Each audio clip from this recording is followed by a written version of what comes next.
babe. I've loved you the same this whole time. So tell me, what's on your mind? And I'm not here to hear you say you're fine. I can take the pain you hold inside. I wanna know, wanna see it. Can I feel your kryptonite? Can't get this off my mind. Does it only control you? Let me in, I'll help you out. I won't lose you this time.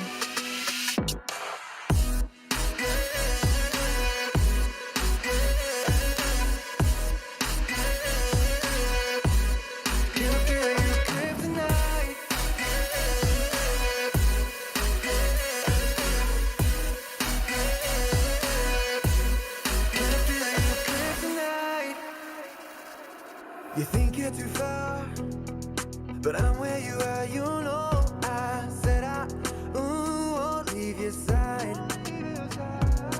They left you bare, but I'm begging you, stare in my eyes. For you, yeah, I give my life. And I'm not here to hear you say you're fine.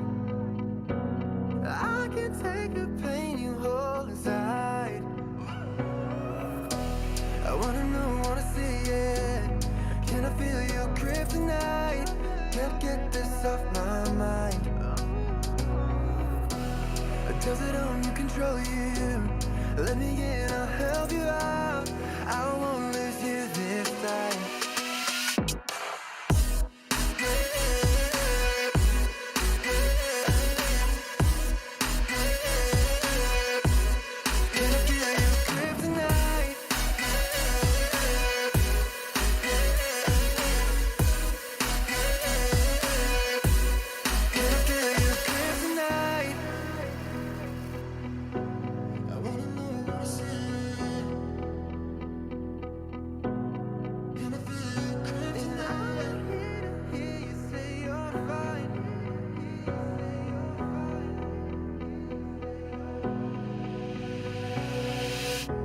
I wanna know, wanna see it.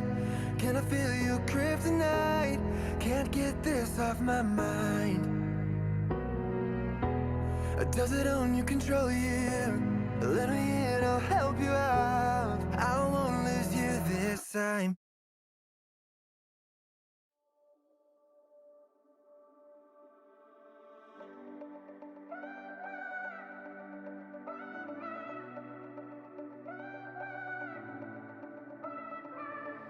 One more wine, one more whiskey, and we just kept the car in park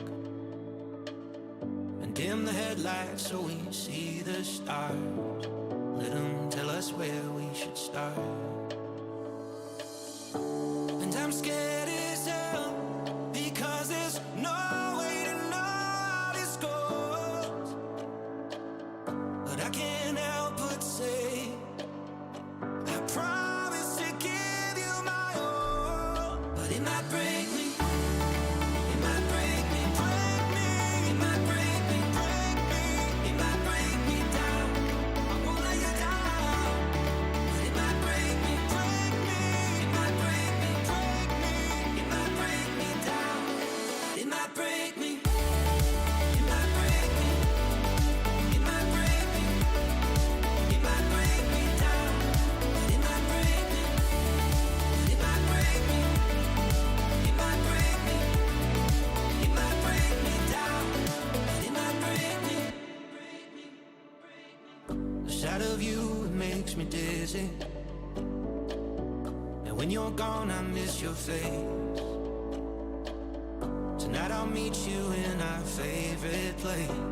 And just can't let this wait one more day. But I'm scared as hell, and there's just no way to know how this goes. And I can't help but say, trusting why you are so beautiful. But it might break me. It might break me, break me. It might break me, break me. It might break me down. I won't let you down. But it might break me, break me.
My mind is a minefield. Watch your step, that's not a threat, no. My heart is a house of cards. They had those shaky hands, they let me fall apart. And I know it shows, yeah. You keep me on my toes, yeah. Just one more song, yeah. Play it till I'm gone. When I start sinking, my demons start creeping in. When I start breaking, will you be waiting? Pick me up and put me back together again. See what I see, yeah, you could save me.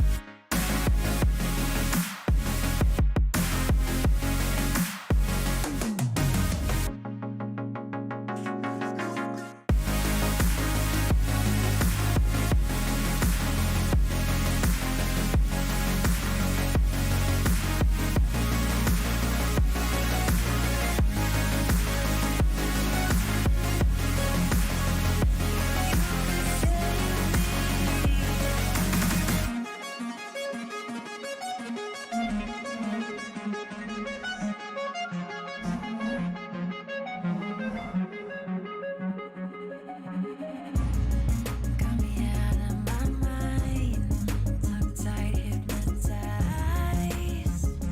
but it feels alright. Just scared 'cause I want you.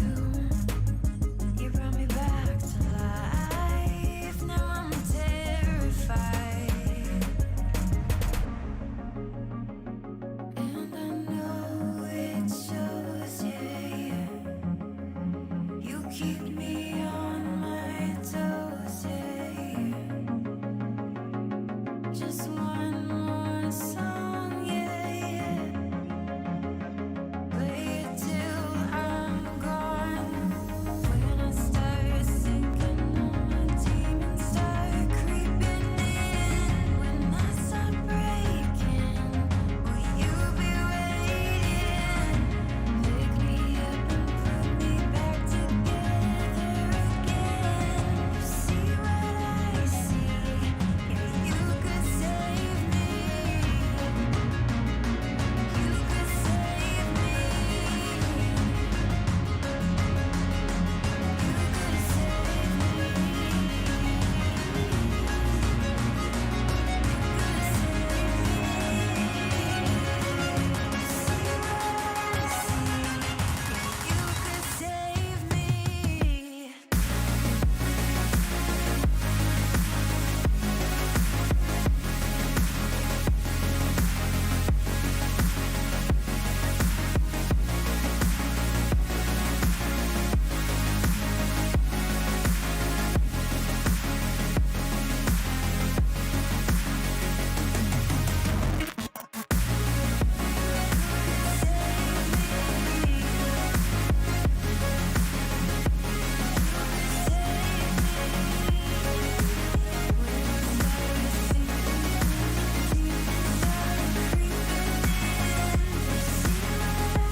Welcome everybody to GitGud EU. It is I, Toasty, going to be joined here by Jace to bring you the coverage for the Intermediate Grand Finals. We've got Drip Council, none other than the drippy Donald Duck himself, versus Diamond Pack, the All-Irish team. So it's going to be a very interesting matchup today, as we've seen a lot of both of these teams throughout the playoffs, throughout the Swiss stages, so a lot to go off here.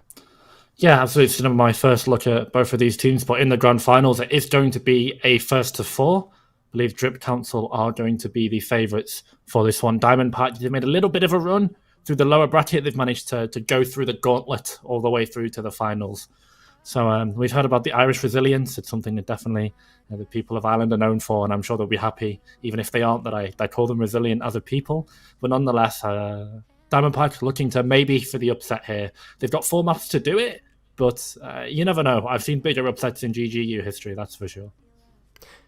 Yeah, absolutely, and we'll take a look at the rosters here as well. Drip Council probably going to be fielding the same roster they've been playing a lot throughout the season, and here we see it. You've got Spadicy and Evil Lurk in that tank role, who have been absolutely brilliant, as far as synergy goes. And then you've got the DPS line as well, Split Hunter and Clyte, who I've always somehow impressed by, more and more every single time I cast them. And Recon Horizon, which are just a solid support line, can't really say too much about them. And on the other side, Diamondback they've got a good DPS line of their own. Flores specifically is a name I recognize as a very pop-off player. So a lot of interesting players here. And it's going to be an interesting matchup because these teams have played against each other before as well. Yeah, and we've got Zeta Chad Flores going up against Split Hunter and Q-Late. I'm definitely going to butcher that a couple times during broadcasts, but nonetheless, I think particularly at this division, we always see for the intermediate division grand finals, I think a lot of the time, teams place more onus on their DPS plays than they do their tanks and supports. It's just something that we naturally see, so we're probably going to see comps like Farah, like Hanzo, like maybe Double Shield that gives your tanks a bit more sort of breathing room, a bit more room for error, as opposed to some of these faster compositions, stuff like Rush, which sort of restricts your DPS plays, to stuff like May as well. So it'll be interesting to see. I think it's just a general pattern that I've recognised, and I'm sure both of these teams will probably look to play very DPS-centric compositions today. We mentioned it just before the start of the broadcast. We went live. I believe Spud Hunter is going to be the key player for Drip Council. Do you think there's anyone on Diamondback that can go up against him pound for pound in the 1-for-1, Toasty, or...? Honestly, I mean, everyone on Diamondback specifically, I think, has the capability to, one, deal with a carry DPS player, as that's something they've had to really go through in the intermediate division throughout the entire season, right? They played 7 Swiss games, and they had to play a lot of extra games in playoffs because they went through the lower bracket. Yeah. So they're not at all strangers to having to deal with pop-off DPS players. I think what it comes down to is that tank line for Diamondback, who I've always been impressed with as well whenever I go over their tape, is that they're brilliant at deciding in the spur of the moment their perfect rotations, right? That is something that I think they pride themselves on.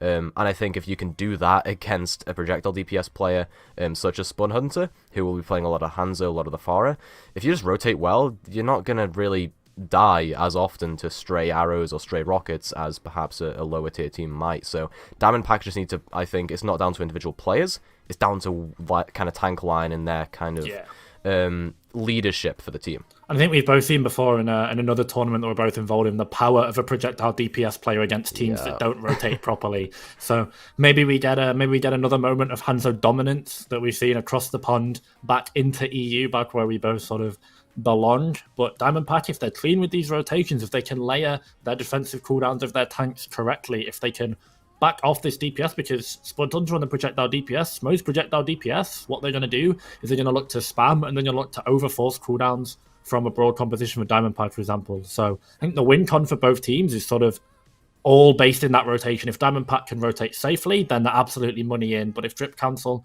they're probably going to be looking to poke, extend the fight, and maybe get a couple of picks beforehand. So it's a little bit of an early guess, a little bit of an early sort of bet on how some of these fights will go, but interested to see how it develops as we go late into the series, particularly. Yeah, absolutely. But talking about the series at all, I mean, we're starting off here on a Busan, which is going to be, I think, a varied map in terms of that kind of DPS play, like we were mentioning. I know that Drip Council are particularly a very Sigma-oriented team. They like to play the poke compositions. Yeah. Whether they'll be able to do that on maps like Mecha Base remains to be seen, because Brawl is extremely dominant on that map specifically. And I think if Diamondback can just win one of the other two, they'll be fine for Mecha Base. So they need to play compositionally, they need to play well into the kind of spam that I think Drip Council would run, unless Drip Council surprise us with something different, which is unlikely, but it is always possible. You know, we've seen teams before come into grand finals with something entirely different. Yeah, it would be a bit of a Queen's Gambit to pull out a composition you've not played all tournament in the finals, but stranger things have happened. nonetheless. But I think in terms of Diamond Pack for Busan, if they're more brawl-centric, if they are more brawl-focused, Mecha Base should be theirs. They might not get to Mecha Base, but that means that they probably end up going, and they 100% actually end up going to downtown. So I think if Diamond Pack can actually high roll Mecha Base and downtown, they should be good, because if Diamond Pack can play a coordinated, pretty decent 6-man against the spam composition that Drip Council are probably going to come out, hey, the 6-man, so good on downtown. In general, there we go, they high rolled it. Let's see what Diamond Pack have to go with. If they roll out here on 6-man, if they take control of that on the right side, which is going to be so good at denying any ball that potentially could come out from Drip Council, then they could find themselves a first neutral fight. And we know 6-man, it snowballs so hard. You get Cole into EMP, into Tank Ultimates, into Cole again, into EMP again. So we're on the train map, and for Diamond Pack, if they play this first fight correctly, then the train could absolutely be rolling in their favor. Yeah, absolutely, and we'll get our first look at the compositions. Looks like actually a dive mirror, so completely ignore everything I said about Drip Council being a spam-oriented team. They'll put Spud Hunter onto that Pharah that we were just mentioning, which I think is the best decision. Come out on something you're strong on, and adapt later on instead. Yeah, we're going to see. It looks like Diamond Pack have opted to go for this 6-man for Drip Council. Evil Lurk and Spadicy are going to be very, very exposed here, because if Flores on that Reaper can get into effective shotgun range, then the Hellfire is going to rip through the Monkey and through the Diva as well. So it's going to be difficult for Drip Council. They just need to buy time for Spud Hunter on this Pharah to generate them a pick.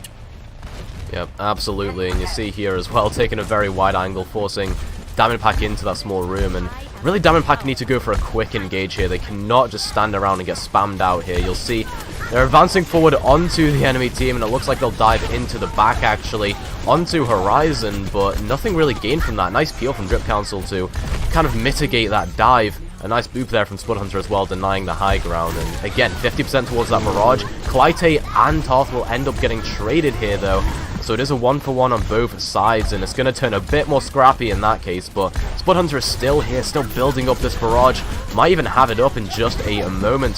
That could turn this fight around, as the initial cap has gone to Diamond Pack, but there's the D-Mech. Now the barrage can come through freely. They'll deal a lot of damage, but actually they just miss all their shots. They do get taken down, but it should be enough for Drip Council to get into this. Well, they've got Coalescence to go for the re-engage. The Nano has to be applied from Drip Council. Diamond Pack absolutely going to be losing out this one fight. There's no Diva down to fall for the side of Diamond Pack. That's going to be the ST flip going over to Drip Council any second now. There we go. Yeah, in all reality, I mean, it was a quick barrage from Spud Hunter. Kind of whiffed it, to be fair, but got the value out of it I think they needed as well. The remake was critical into Kev. Absolutely. Getting the remake means that you can just go straight in on the Pharah. You saw that Spud Hunter was being smothered the entire fight by Kev, but unfortunately he got out of mech just the second too late. Spud went in with the barrage and down they all went. Going to be a bit of a Tracer 1v1. Flores swaps off the Reaper now, going over to the Tracer to help keep too late in check on this off angle, but Diamond Pack, they need to find a pick onto the tanks of Drip Council, and they go quick with the EMP. Yeah, early EMP, but Spud Hunter is one to get the elimination instead, taking down Zeta Chad, and it should just be a win here for Drip Council. Lots of damage coming through, a nice 2k bomb from Dicey as well. And again, I mean, they just mitigated that EMP perfectly, forces Zeta Chad now to swap to the Echo. Yeah, they did. I think Diamond Pack is sort of getting destabilized a bit here. They had the winning composition. They were playing 6-man into Pharah. It's sort of one of the basic matchups. If you're able to run over these tanks of Spadicy and Evil Lurk, then you can absolutely win this fight, but they're just not able to do so. I don't mind the swap necessarily, going over to the Echo in this sort of mirror dive composition, but I don't think you want to be giving Drip Council this much time and space on the Pharah. Yeah, and Spud Hunter narrowly avoids that bomb coming through from Kev there, as now they're trying to take the door with the Echo, but that'll be Zeta Chad taking out Rika, so no mercy for the Pharah at this point. Spud Hunter's going to try and turn the fight around, and actually gets 2 eliminations to do so, so it's a 2-for-2 trade on both sides, but Tarth kind of making the difference there on the Mercy, getting the res through. Flores also frags out onto Spud Hunter, and this should be the flip. Yeah, it should be the flip, but it's a really nice hold from Drip Council. They make perfect advantage of the compositional rotations that Diamond Pack need to take. Now they've gone off 6-man, they've drastically lowered their tempo. But as I say that, Rika falls, although a couple of people on the point. It's going to be timing against Drip Council now. They've got to get it to 99 off the back of the triangle from Evil Lurk. So it's not a bad investment for a low value ultimate, and they get to that 1% away because of it. Yeah, I was gonna say it might be turnable, but not quite there. I mean, Clyde gets just battered into the train. A very nasty way to go for them. Yeah, absolutely. Now they could potentially look to swap off the Thora and go over to an Echo or something of themselves, but Hunter's going to have a really hard time getting in here against the damage boosted Echo. Should just be going for him, but as I say that, that's an aggressive Diva Bomb and manages to find both Kev 2. Big bomb to open this fight. Yeah, that is a massive bomb, and Spud Hunter just kind of caught out of position as well. They tried to go aggro, they tried to look for a barrage, but unfortunately Kev 2 just a couple of steps ahead. Yeah, as I said, just before it happened, almost called it. Spud Hunter went in, boosted up into the air with that jump jet, and Kev just put him back down into the spawn room. Bird down, and unfortunately Drip cancelled. They're really bleeding the clock here. And this time advantage is only going in favour of that Spud Hunter down again. Diamond Pack could potentially have this round on lock. Yeah, I mean, Diamond Pack, if they can draw out this team fight and get those stagger kills, it could be massive. They're going to use the duplication just to push into the spawn room as Zetachad just getting elimination after elimination here. It won't end up being enough, I think, to stall it entirely out, but we are looking at a last fight territory now. It is going to be last fight territory. Good news for Drip Council is that was an expensive fight for Diamond Pack, but bad news for the Council of the Drip is that they're going to have to rotate to the objective, they're going to have to scramble to it, and you're going to overforce resources because of that. There we go, Q-Late goes down, the barrage comes in as a prayer, and it trades 1-for-1, so 5v5, now 4v4, if the rest does not manage to come through. Yeah, but exactly here as Horizon did obviously use that nano boost, but not really too much value gained. Evil Lurk will be here on the point looking to build up the Primal, as again, it is picks going either way, but Megachad rezzed up means that they are able to just deal with the enemy monkey on the point. The Primal Rage comes through from Evil Lurk, but they're antied up. Gonna get burted down promptly, but Spud Hunter actually takes out the Ana, and that cannot be rezzed up because Tarth has already used it. Sidar being gone means there's a lack of healing. Potentially Drip Council can come back into this. They take out Megachad as well. Flores tries to equalize with the Pulse Bomb and gets the Diva D-Mech as well. Looks like Diamond Pack should be stabilizing here. Should be able to win this final fight. There's the res from Tarth. Looks like it's going in their favor. Yeah, it looks like it's going to be the tick down. Diamond Pack did such a good job of playing them piece by piece. One of the best ways to play against Farah is to deal with the 2, then deal with the 4. But it was a 2v2 in the air. Zetachad and Tarth were doing a great job of suppressing and sometimes even managing to kill Spud Hunter on that Farah. And what did it mean? It meant that basically everyone else on Diamond Pack was just free farming. When you play Echo Mercy, when you play Pharmacy, you leave your other flex support basically completely exposed, but Sidar never died the entire round, whereas Horizon couldn't walk in because it meant that Flores was going to be on it, and Flores had a free go at it. Why? Because Flores was able to win the 1v1 against Q-Late on that Tracer as well. So we talked about the tanks at the start of the map, Toasty, but as we get into it, it was some brilliant play from the DPS to sort of play it like a chess game. They sort of got off the pieces, they got them back onto the board, they forced them back into their own territory, and then they're able to take over and slowly advance onto them. And now as we move on to Mecha Base, probably the preferred map for Diamond Pack, let's see how good their brawl actually is. Yeah, Diamond Pack early wall there actually to try and segment off, well, anyone really, but Drip Council unaffected. Fighter comes in with that kill onto Flores, looking to control the tempo early on as Spidaisi actually gets demeched, so maybe an overextension here for Drip Council. Evil Lurk almost gets walled off there. So for some reason Zetachad cancels that wall, not entirely sure why, but Leeslim losing the team fight here, the tank line falls, and Drip Council will have that initial cap. Yeah, Drip Council go out and a compositional difference in the neutral fight like Diamond Pack did last round. Having that Symmetra means that you need to take the long fight, you need to look for the TP, but Q-Late just rocket punched him back into a wall. The Symmetra went flat, and from there they were able to just abuse the wall advantage that they may bring. But I say that, Q-Late potentially overextended, got no cooldown, just a window mirror. Both teams really looking to try and win this. Yeah, an interesting shatter comes through there from Evil Lurk. Does trade their life for the enemy Reinhardt's though. And here's the Meteor Strike into the back. Takes down Sidar. Looking for the Symmetra as well. Yeah, he's walled off. Gets taken down by Flores. But it is still going in the favor of Drip Council here. They need to take out Flores though. And they do manage to do that. Horizon getting a couple of kills just for the cleanup. The Baptiste kind of rising to the opportunity there. Oh, almost. I thought they were going to fall after they lost that Doomfist to their own wall of Spud Hunter. Yeah. Spud Hunter had the May, that May ultimate. Froze them up, kept them oh so chilly, and then down they went from there as well. But Diamond Pack need a response here. I don't think they can keep forcing this. They should probably go under and look to just force point with the main objective. Look, they just get walled again and again. That's a big slap from Megachad though, 4 on the floor. Yeah, a little bit large from Megachad there, but the beat comes through. Rika going to be keeping their team safe and sound, and Evil Lurk just pins them up, sends them flying into a wall. And yeah, I mean, that is... We're coming up now pretty much to maybe 1-2 fight territory. Drip Council are kind of looking unstoppable on this brawl. Yeah, with this staggered Baby Diva as well, time is going to bleed off the clock. Diamond Pack really struggling to get in here, and they just can't keep forcing this rotation because Drip Council have got that May wall. They're going to have the window, they're going to have Diva Bomb. They just can't do it. Every time they walk in, they're going to have to deal with one of these DPS of Drip Council who have stepped up massively in this fight. Finally, at the third attempt, looks like Diamond Pack are going to force a rotation and try and go to the point. You said they're known for their rotations. Let's see how good this one is. Well, the bomb comes through, so it catches out Tarth, and talk about rotations, that Lucio is critical for that, but thankfully for them, Horizon has fallen, but treading out for Sidear is not the best thing here ever. I think Diamond Pack is slowly but surely gonna fall. Clyde gets a nice punch on the off angle onto Flores, and Drip Council will equalize here. They just need to do the cleanup. And we're going to the third round of Busan here. It'll be Sanctuary. Yeah, we are. Maybe a little bit of a shock that Diamond Pack dropped Mecha Base, but Drip Council's brawl there. It wasn't, wasn't the most clean. Let's not sort of oversaturate it. Drip Council played well. They played the walls very well, but it was all about Q-Late on that Doomfist. Did so good, just finding pick after pick after pick. And Doom is really a kill or be killed hero.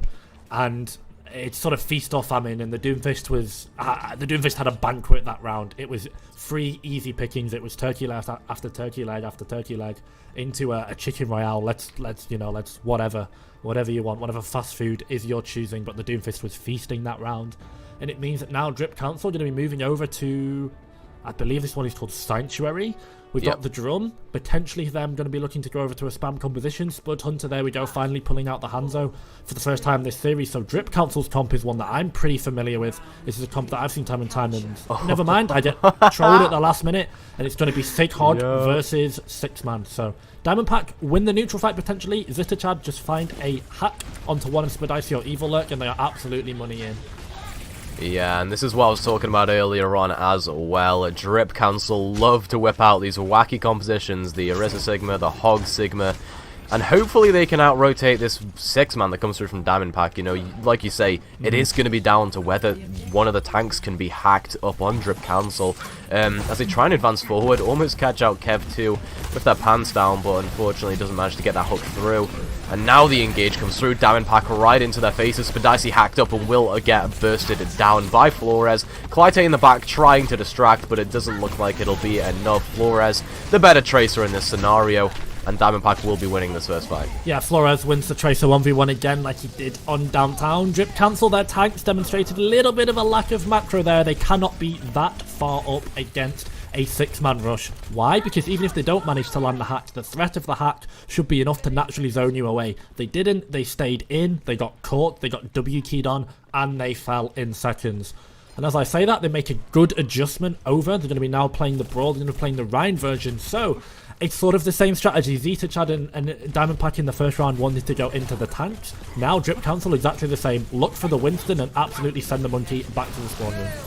Yeah, and Clyde can do that as well. The Reaper puts out a lot of damage, and you'll see the early Coalescence engage, actually. Sidear helping to burst down Clyde there. And the pulse bomb from Flores doesn't... Oh, I was going to say it doesn't actually catch anything, but somehow clips Spud Hunter there, as it will be Mega Chad with the Primal Rage just banning people around and looking to get the point flipped back into their favor. Yeah, they need to flip it fast here because the brawl potential, the stall potential is going to be so dangerous. I think the Reaper of Q-Late is back in the spawn room and walking, so that's not going to be potential any flip. And Diamond Pack, whilst they are on a fundamentally weaker composition, they have the EMP, so Drip Council's comp, both of these comps are very cooldown oriented. For Diamond Pack here, if Zitachad can find the EMP even onto both DPS of Drip Council, if they can get W keyed on and assassinated, then it's absolutely a win condition for Diamond Pack. Drip Council though just need to stave off this EMP. That's a really early beat from Toss, going to keep them all nice and healthy.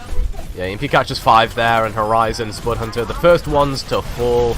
You can't really do anything in that situation. Rika didn't have a beat in at time for it, so a nice team fight there. Diamond Pack had to use a couple of ults, and really the good thing there for Drip Council, you get the beat out of Tarth.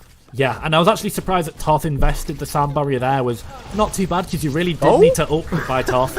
You definitely did need to go with the EMP to win that fight, but I thought that was Rika's EMP considering how sort of well-timed it was, and there's a bit of a skirmish here. The window from Horizon could potentially be good. Drip Council looks like they've got tempo advantage back, and no Horizon. Yep, Horizon Fallen here and the Bomber into the midst of things, forces the positioning, Drip Council, again they get a flip over and the Death Blossom comes through, a shatter from Evil Lurk, they're trying to turn it, as Spadicy gets the kill off onto Mega Chad, and the beat from Rika as well keeps people healthy and alive, as Spadicy tries to come back and get some damage into the Moira here of Sidar, but there's the Pulse Bomb. Flores takes him out of the mech, destroying the dreams of Drip Council there. They tried their best to make that skirmish into something more, but didn't quite work out for them. I respect it, but unfortunately losing the Reaper and the Mei, losing both of those so early meant that they just had no damage to cleave through these tanks of Diamond Park, and you were never going to win that fight once you were down both DPS. The Reaper and Drip Council's comp is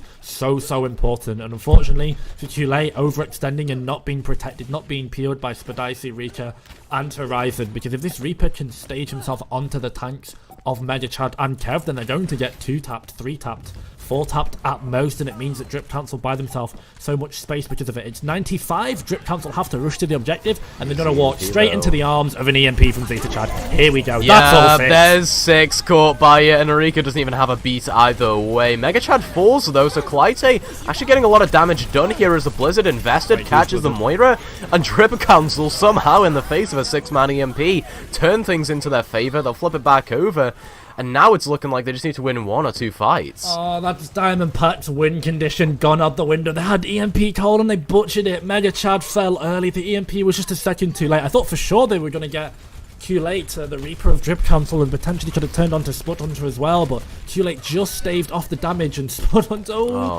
comes up big, finds the Tracer of Diamond Pack. Flores goes down, and at 82%, Drip Council now, they're on the better composition. Diamond Pack are 2 sunk cost into these ultimates to swap, and they're on a better comp, and Evil Lurk, he's looking for the shatter, he's lurking.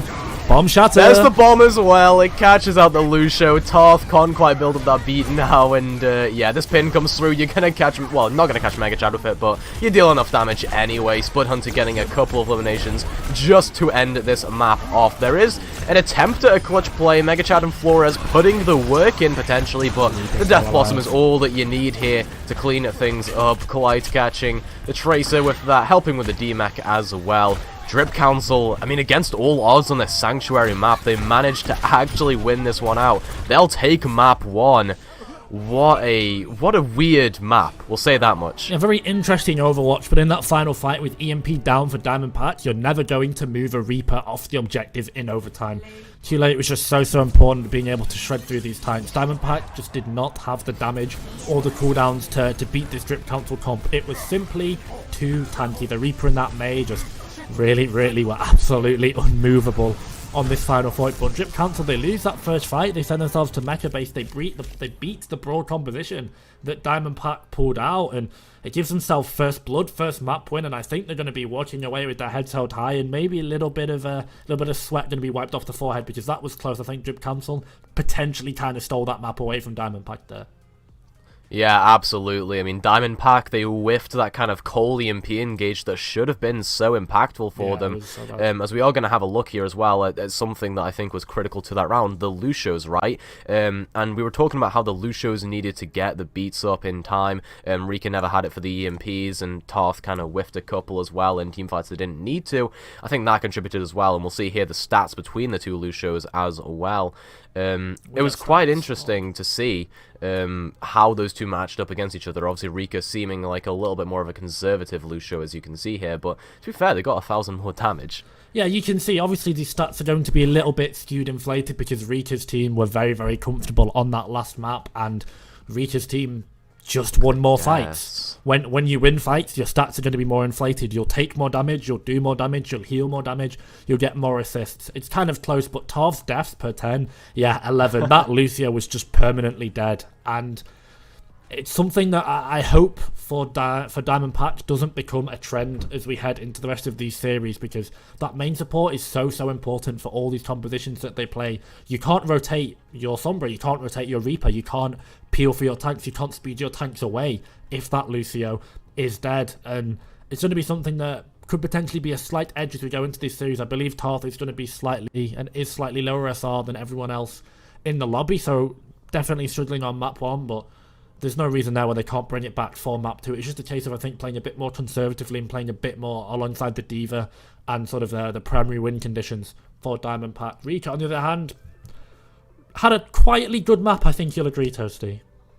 Yeah, absolutely. There were a couple of situations where I think there were beat investments where there didn't need to be beat investments, but other than that, I mean, Rika was really just doing what was asked of them, which was perform against a Diamond Pack, and that really, you know, they did their job well. As a Lucio, you get the correct timing so that you can, you know, rotate around, especially in that Brawl composition where if you're playing Brawl against 6-man, you'd usually expect to be getting kind of dismantled by the hacks, but being both able to rotate around that kind of 6-man as well as peeling for the Sombra at times, that is what Rika was doing brilliantly at, and if Drip Council keep that up, I think they don't even need to play the Hog Sig compositions at all. I think they can just stick on some kind of rush stuff and hope for the best with that, because Diamond Pack seemed like they had absolutely no idea on what to do against that, both on Mecha Base and on Sanctuary. Yeah, well, one of the best ways to suppress these DPS from Drip Council is to play these sort of dive-based compositions, but that allows Drip Council then to go over to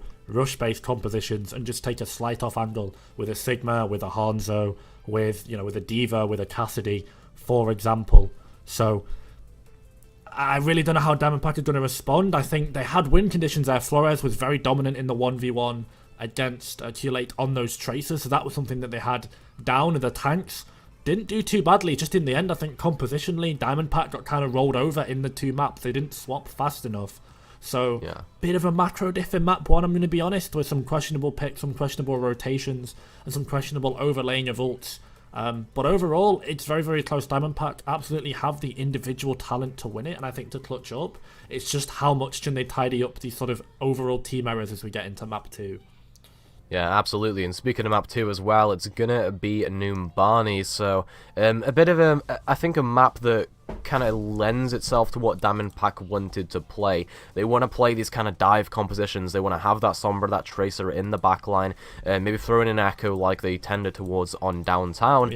And they really just want to construct clean dives into the backline, and all they have to do that is keep the backline alive, let yourselves be supported with nano boosts with the Mercy that can fly with you, or if they end up playing a Lucio and they play 6-man here, which is unlikely but possible, they need to keep Tarth alive for the speed boosts. Yeah, Numbani A can always be an enigma. It can be a mystery for some teams. I think you either hard win Numbani A first fight, or it takes you 4 minutes and an EMP in the overtime to clutch it up. Numbani B and C I think are very straightforward. You can absolutely play 6-man or some broad compositions as we get into point B and C, but point A requires a very set amount of rotation, some very set plays in general. So as I said, the macro from Diamond Pack a bit questionable. Drip Council also made some mistakes as well. That's expected for the intermediate division, of course. But I think for this one, this map, I think it's just which team has prepped the most, Toasty. Which team knows the win conditions for the composition that they're going to play. Can you predict what the enemy are going to play? Can you counter that? Can you make adjustments? If you're going to play double shield, can you go to Bat Break instead of Bat Zen, for example?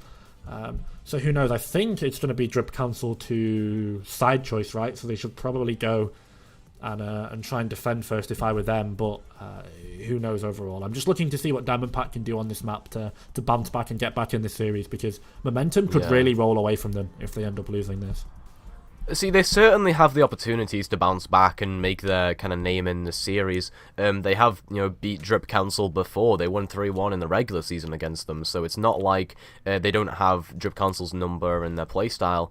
Granted, of course, between the Swiss stages and the playoff grand finals, you're going to have a bit of a change in the team synergy and the team playstyle, that kind of stuff. You know, you might figure out your playstyle a little bit more towards the end of the season, but the fact still remains that Diamond Pack have done it before. They should have that mental think, okay, go in with this with a 0-0 mentality and just think about the fact that they've beaten before and they can do it again. They need that confidence. They need to play with that confidence. And as we're seeing here, they're going to play, well, they're teasing us, again, that kind of 6-man composition or something dive related with that monkey. So Mega Chad definitely tending towards this. And I think this is what Diamond Pack needs to do. Just play your own game. Yeah, absolutely. I don't think you can get too much in the head of the opposition. I think it's team's biggest pitfall in this elo. They see a pharmacy or they see a widow and they put too much investment into that, and it leaves the 5 or the 4 of the rest of the the opposition, the enemy team, completely free to do whatever they want, and it's something that you can fall into easily with the flex DPS. Drip Council here on the defense going to be playing not quite dive, going to be playing what I'd consider sort of spam dive hybrid. So Evil Lurch and Spidicy on the defense need to control these high grounds and buy time for Spud Hunter and Q-Late to get the damage boost from Rika to spam out these aggressive tanks and the Echo from Diamond Pack. Diamond Pack going to go back to spawn, make a swap with their full comp swap, and they're actually going to be going over to Orisa. Going to be, yes, there we go. So they make the full swap over to double shield against dive. So going to be potentially a bit questionable. I think they're going to be very weak to the cleave that can come out from Evil Lurk on this Winston. But if they can poke out this Monkey, if they can force this high ground, as we're going to see here, the Monkey can't go anywhere, and Diamond Pack could be potentially in for a very clean first fight here. It's just about which team can take the off angle and which team can out-rotate cooldown wise.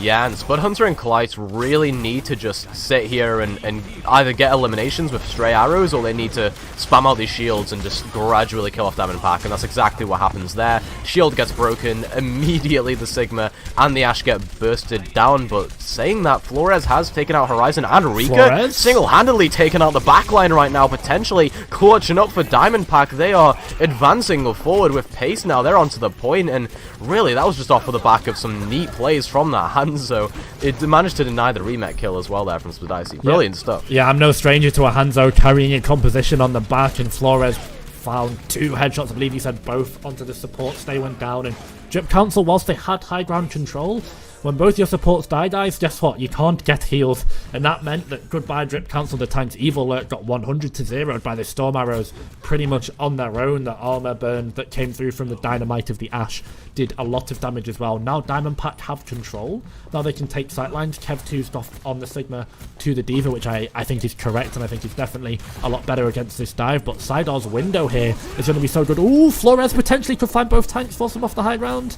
No, it's just going to be by time. Good dragon there from Almost Flores. gets caught out there, but it wasn't quite enough as Klyte comes out from the high ground looking for the visor kill. Almost manages to get onto the Hanzo. There we go. Finishes them off. Takes on the mentality as well for good measure. And with an engage like that, I mean, he just didn't deal with a soldier enough, right? Just ends up getting the kill. Ends up winning the team fight for them.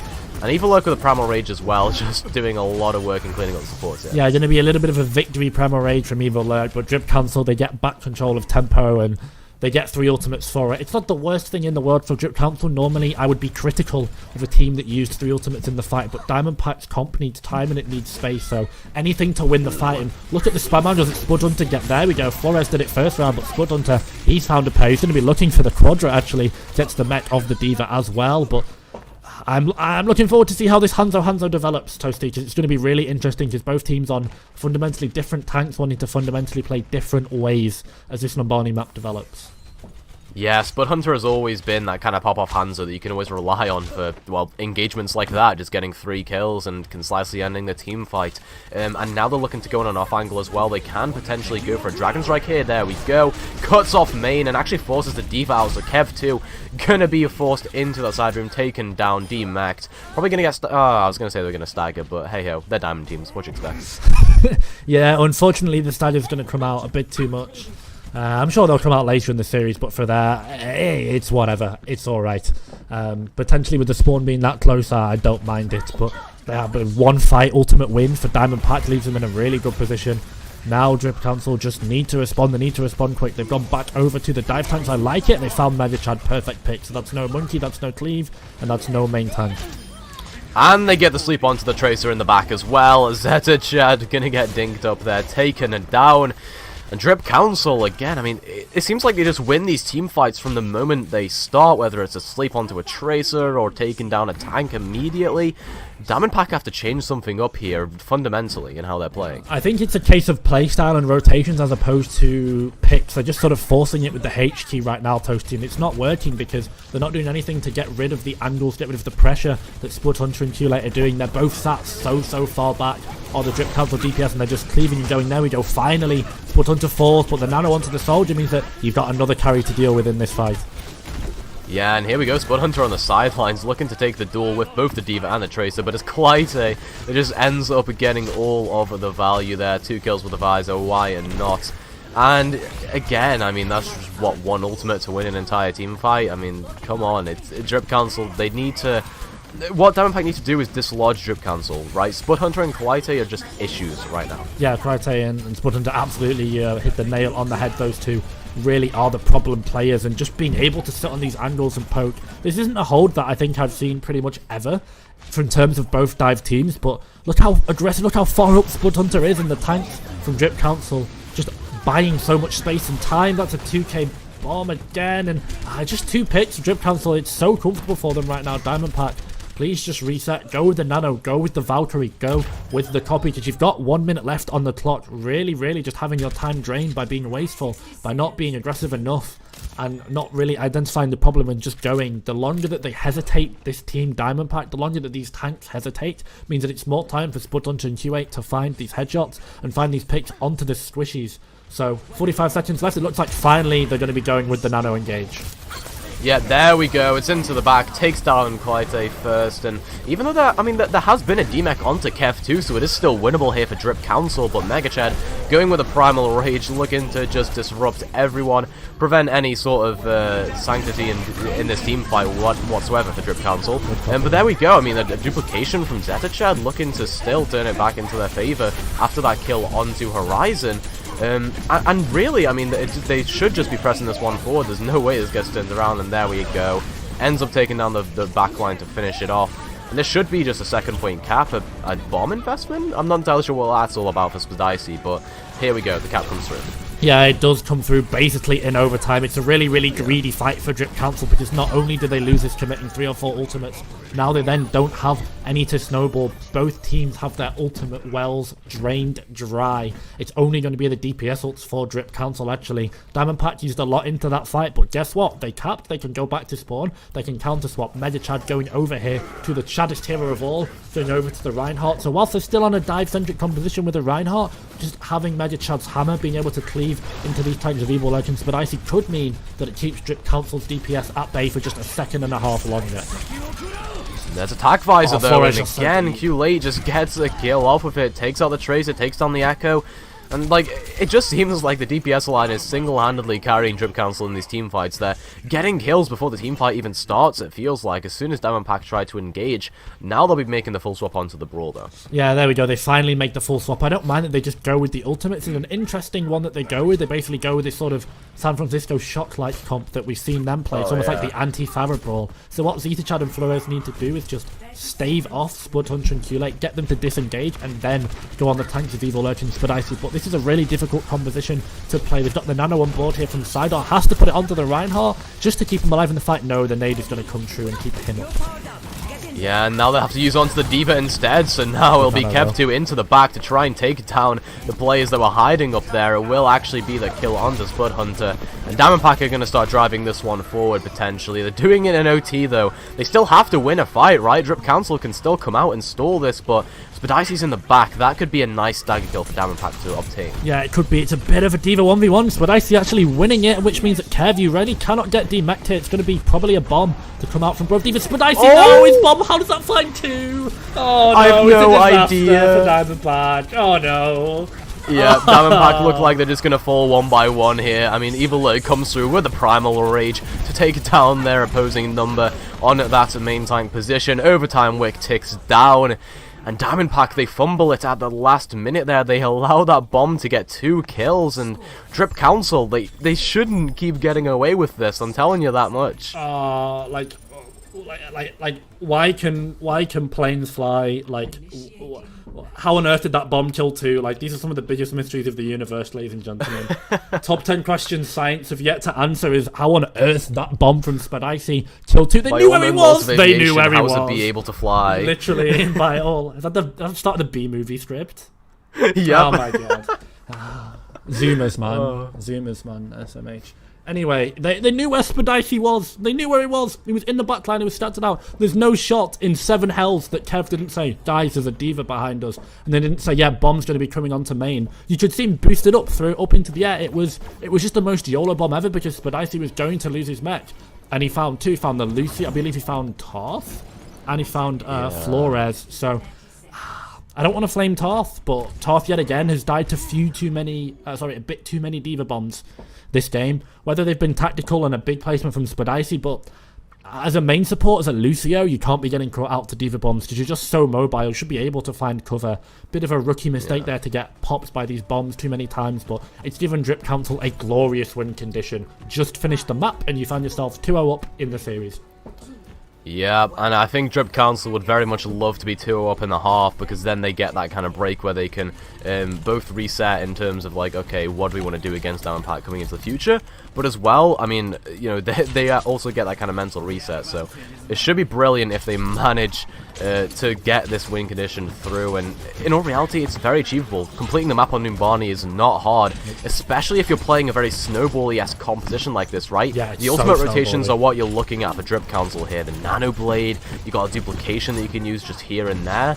Should be good if they can construct a dive into the back. Sidearm needs to be well protected. Yeah, so the thing for Drip Council is this Genji means they're going to be weaker in fights where they don't have the Blade or they have the Nano, but Drip Council's comp snowballs so incredibly hard. You can put the Nano onto basically Evil Lurk, Q-Late, or Spud Hunter. As we say that, look, Drip Council, you can see how they're struggling in these neutral fights. Just that Tourbillon of Flores is doing so much damage. Evil Lurk and Spud Icy can't stay on these angles for as long as they used to, as long as able to, as long as Mega Chad and Kev 2 can, because just the Tourbillon and the Echo do so much damage compared to the Genji. But one thing that Drip Council do is they're going to be buying time, and when they buy these time, they buy these ultimates. Too late though, a little bit of Ventress there on the Genji, remembering he is a Genji, he is a Samurai in 2021, and down he goes. Definitely the less superior Shimada brother, and gets fallen because of it. Yeah, exactly. You cannot be going too aggressive as a Genji here. You want to build up that blade charge, but you have to do it carefully. They are 80% towards it, so Q-Late should have that coming into the next fight, and from there, like you say, it will be very easy to snowball. Can Diamond Pack deal with it? Can they have a plan against the blade? Good. They're going to go for an early engagement to even deny an engagement at all from Drip Council. Early kills here onto Q-Late and Horizon. And Diamond Pack have kind of figured it out right now, but Mega Chad with a DC? Yeah, he DC'd. No. Yeah, he definitely DC'd there. There's no way in hell that he did not DC. Had some sort of ping problem there. You absolutely hate to see it, because that's given Drip Council a glorious chance back into Smash. They've got Nano, they've got Valk, they've got Blade. Oh. The pause comes in. And yeah, I think everyone in there, and then the Nan could tell that Mega Chad had DC'd there. Oh, and he actually just falls from the lobby straight as well, so he loses the Primal Rage charge. Hopefully we've got the code to get him back his ultimate charge. We got a Prage in the chat right now for Mega Chad to come back, because now, off the back of that DC, Sombra EMP activated, DDoS mod check, it's given Drip Council a glorious win condition into this map. They just need to go quick with Nano Blade, and you probably just end up winning the fight and snowballing. Yeah, absolutely. Shame, and in all reality here as well, I mean, Diamond Pack, I don't think they have the opportunity to deal with the massive ultimates that are going to be just lobbed to their faces. You've got a Nano Boost. They tried to duplicate early in that team fight, but then obviously you saw the Valk come through, I believe, from Drip Council's main support, and then you're looking at a Nano Boost as well. You're looking at potentially a Blade. Drip Council have a lot to work with here, and I do not think Diamond Pack are going to be able to hold against it. I think they should just GG go next, either disengage into streets and look for a second tick re-engage, or just completely hard commit. So I just we got a word from production that is going to be something happen, but unfortunately I missed that. So we got an Ana comparison stat card coming up here, okay. so we'll see the Anas on Nice. both squads and see what they've got coming up. So Sorry. Horizon and Sidar. Sidar surprisingly My bad, having bro. a bit more healing done. Sidar definitely, and I believe Sidar actually got the Nano Boost first onto Horizon. My brain might be a bit scrambled, but I think that 1k healing has basically meant that the Nano Boost could go first. So a little bit of an Ana difference. It's a little bit, the damage pretty much similar, very low damage, but you expect that from an Ana in these compositions because you're just looking to go for it. One thing that I actually wanted to bring up is, now that we've got time for the DC, this composition from Drip Council snowballs so incredibly hard. Why? Because Genji and Echo snowball as heroes because of the cooldowns that they force with Blade and with Duplicate. But in order to snowball, Toasty, you need to actually win a fight, and that comp without ultimates sucks at winning fights. So it's a very dangerous game that you're playing, because in order to get the ball rolling, you probably need to open it with a Nano Winston or with a Nano Blade. But once you win that fight, you then lose your Nano Winston and your Nano Blade to snowball. So it's going to be really difficult. Drip Council, though, the goal here is just take the DC. Unlucky, I guess. It sucked that it had to happen in our grand finals, ladies and gentlemen, but what can we do? Drip Council here, don't invest too many ultimates, just take the 5v6 and win it quick.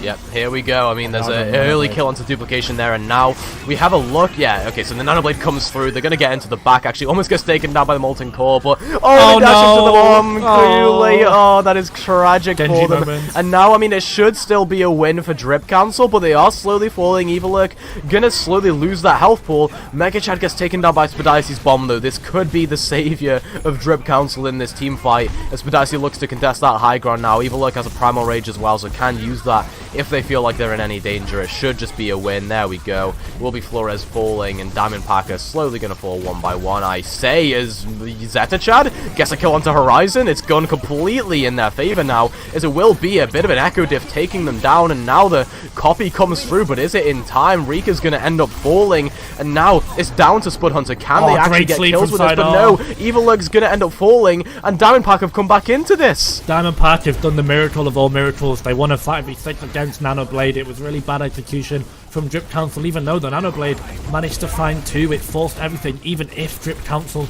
win this fight, and it looks like slowly but surely they actually are going to, it cost them everything and their health. Just all of it is gone, bone dry. Nice track onto Zeta Chad. Diamond Pack really don't think they should have gone with the Nano here. I guess you're just playing for the time bank because you've managed to drain basically all of it, and it's going to help for the respawns, but once the Tourbillon goes down, you've got no damage left. So it's a hope and a prayer from Diamond Pack, but I think matter of time before Drip Council can just unlock this payload. Yeah, I mean, they're slowly whittling down the amount of players that can be touching the payload right now. Toph coming up very close to that vault, gonna pop it immediately. A lot of ultimates now being invested. Diamond Pack getting the bomb through, zones some people off, but not any kills again. Instead, it's Spud Hunter that takes down the enemy Echo, and there's just too many players falling. Diamond Pack with the ultimate investments there, probably a little bit misplaced, but I mean, they do force out some from Drip Council. By some, I mean pretty much their entire ultimate economy, other than the DPS. Yeah, pretty much. Not really too much that they can do here. Getting that ulti con is so big. Now Flores goes over to the Cassidy. Not quite sure, I think. Oh no, gonna swap back over to the Tracer. Actually, don't mind that. We're basically on mirror compositions here for Numbani, and it's gonna be pretty much mirror ultimates as well. Both teams are exactly identical, so this fight all going to be about the micro individual play. We're getting a nice look on Evilurk on the Winston, just vibing on the high grounds, looking for the dive. Now that Drip Council have this forward hold, they've got this forward position that they've got from unlocking the payload, means that Spud Hunter can get a little bit more unleashed. As you see the copy coming early from Zeta Charge. Oh, nice stick. No, it doesn't manage to find anyone. Yeah, it doesn't catch anyone, but deals a little bit of damage there. Zeta Chad as well. Gonna have that Primal Rage, but so will Spud Hunter pretty shortly, as they're going into the back, trying to take down the Ana. Sidar just gonna get battered around by the Primal Rage there. Falls eventually, but Rika also does end up falling. Not enough though. Drip Council will keep on pressing their advantage forward. They can just take down the tank line, although Mega Chad does take down their opposing number there, so it might be winnable, but no, Diamond Pack don't have their tank line now. There's no shots. No, I think the tank line from Diamond Pack just got a little bit too over-aggressive there.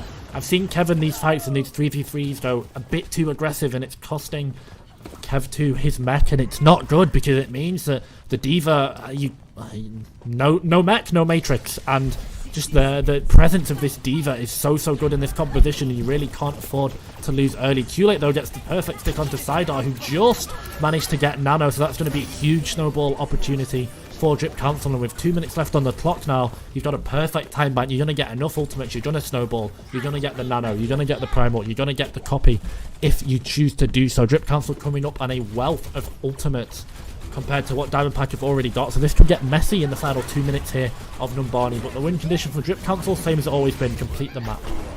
Oh, yeah, and actually Evilurk somehow bubbles he DC'd the again. bomb. Did he DC? Oh, no, that's a DC from Horizon, so Drip Council can be ones DCing this time around, but yeah, Evilurk, I'm not entirely... Wait, there's a DC from Diamond Pack as well? Both teams DCing? Okay, very interesting. Have good internet challenge, literally impossible.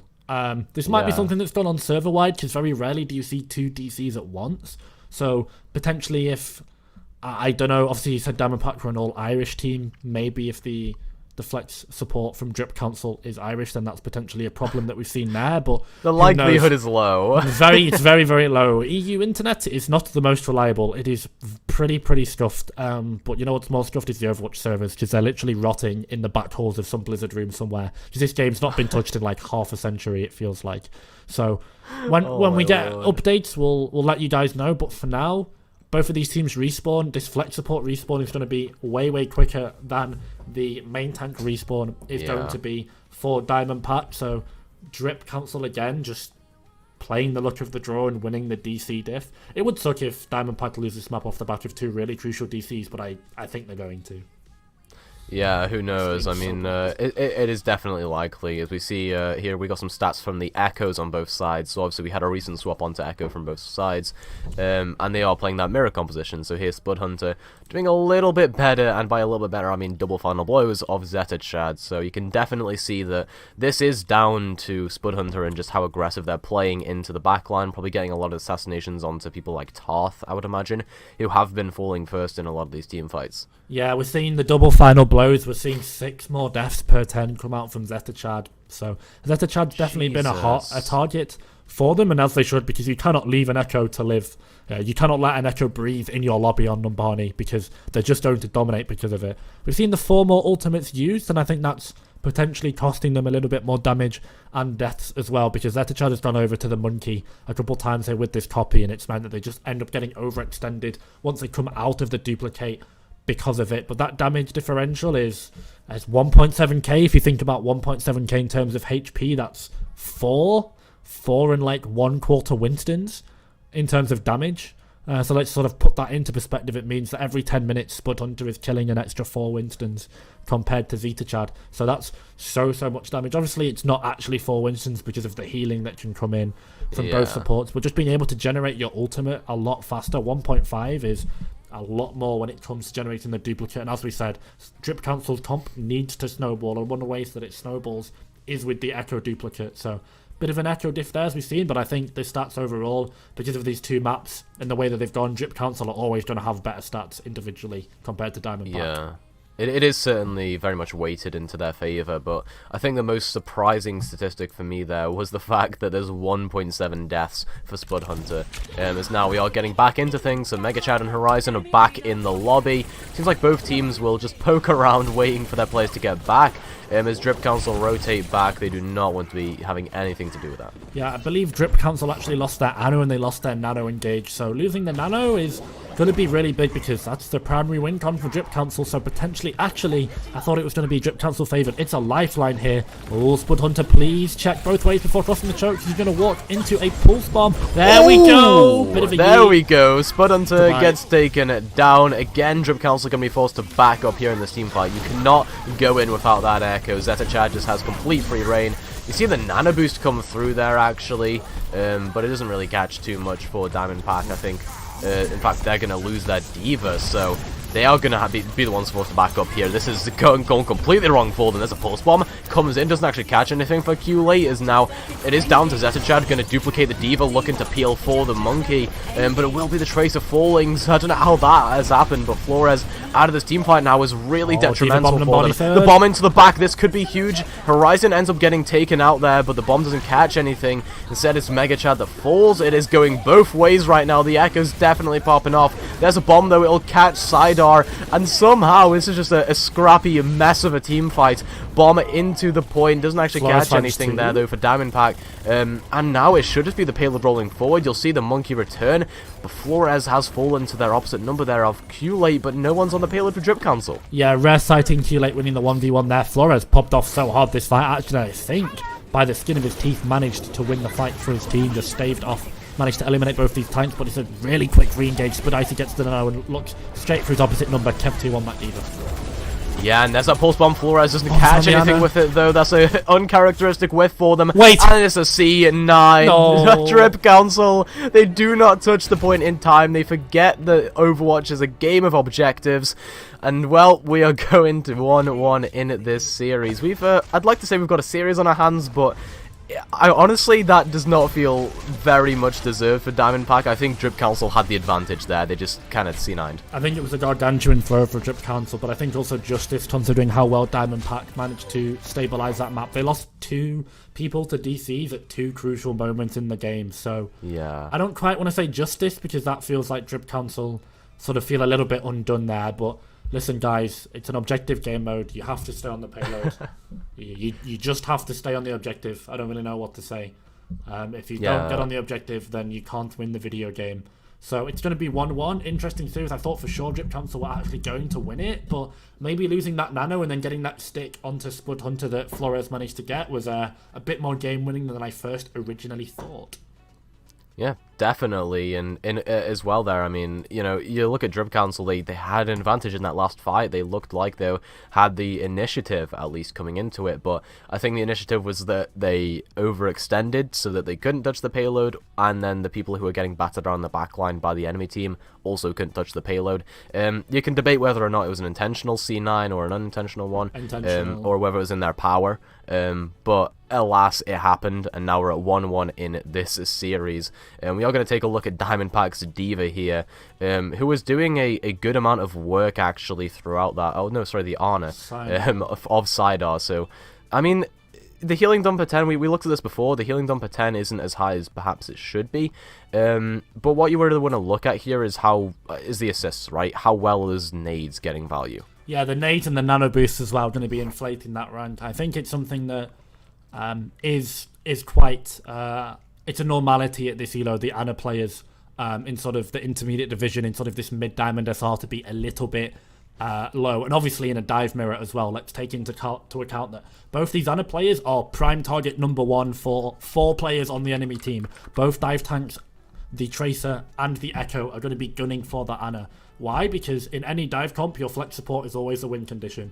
Discords or nano boosts are basically going to be the thing that both teams are playing for as the engage. So if you foul that Ana, if you send the flex support back to the spawn, then hey, they're going to have less healing and you're going to have a higher chance to win the fight because of it. So a little bit unfortunate. I think unfortunately both Anas playing Respawn Simulator this entire map, so you could excuse the lower healing numbers, but if you can peel for the Ana, and if you can position a little bit better, if you can save onto the nade defensively, then who knows, it could be the difference maker, because it was a very close Lombani map, and I think we're going to be going into a escort map now.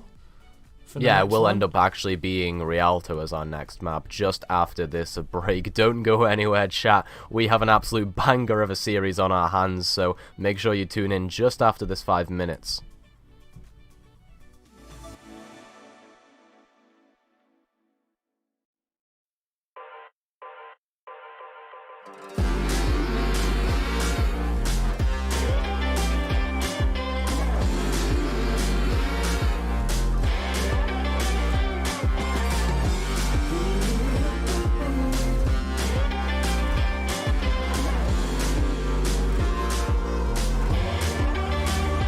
There you go again, looking so handsome. Oh, you have your way, and it's making me weaken. You and your stardust, walking like that. It's really getting too much, but I can't pull back. Though I try to resist, I can't fight this. And no one makes me feel like you do. And no one sets my body on fire. And no one gives me shivers like you. Oh, no one does it better. How I try to sleep, but you're deep in my mind. Got a hold of me. When I'm awake, I'm all blind. You and your magic, like infinite power. God knows I tried to resist, but you're pulling me closer. Oh, I gotta stay away, but you won't let me. No one makes me feel like you do.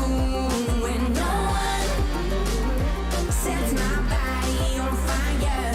And no one gives me shivers like you. Oh, no one does it better.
said, golden baby, get me high. Touching me like lightning, yeah. Keeping it exciting. You know exactly what to do to blow my mind. You're from another planet. I've never felt like this. I don't know how I ever survived without it. I'm starry-eyed. Got me upside down, spinning around you. Wanna taste the clouds, dance with the moon. Take a trip around your body. Boy, I love the way you got me. Starry-eyed, got me starry-eyed. This bed is out of space, just keep painting constellations. You cover me in glitter till I'm shining bright. I never wanna leave the sky. The way you made me feel alive. I was in the dark and baby, you're the light. You're from another planet. I've never felt like this. I don't know how I ever survived without it. I'm starry-eyed. Got me upside down, spinning around you. Wanna taste the clouds, dance with the moon. Take a trip around your body. Boy, I love the way you got me. Starry-eyed, got me starry-eyed. Couldn't fight if I wanted. Flying to places that I never thought I could go. You're a meteor shower, falling down all over me. Yeah, you're making me glow. Couldn't fight if I wanted. Flying to places that I never thought I could go. Starry-eyed, got me starry-eyed. Yeah, got me upside down, spinning around you. Wanna taste the clouds, dance with the moon. Take a trip around your body. Boy, I love the way you got me. Starry-eyed, got me starry-eyed. Got me upside down, spinning around you. Wanna taste the clouds, dance with the moon. Take a trip around your body. Boy, I love the way you got me. Starry-eyed, got me starry-eyed. Got me upside down, spinning around you. Wanna taste the clouds, dance with the moon. Take a trip around your body. Boy, I love the way you got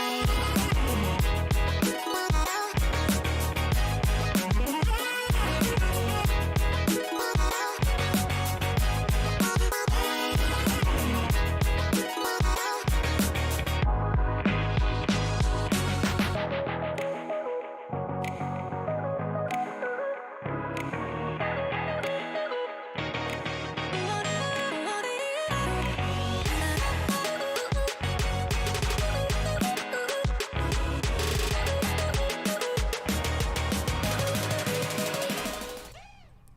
Welcome back, everybody, to GitGud EU. We are in the midst of the Diamond Pack versus Drip Council series, the grand finals of the Intermediate Division.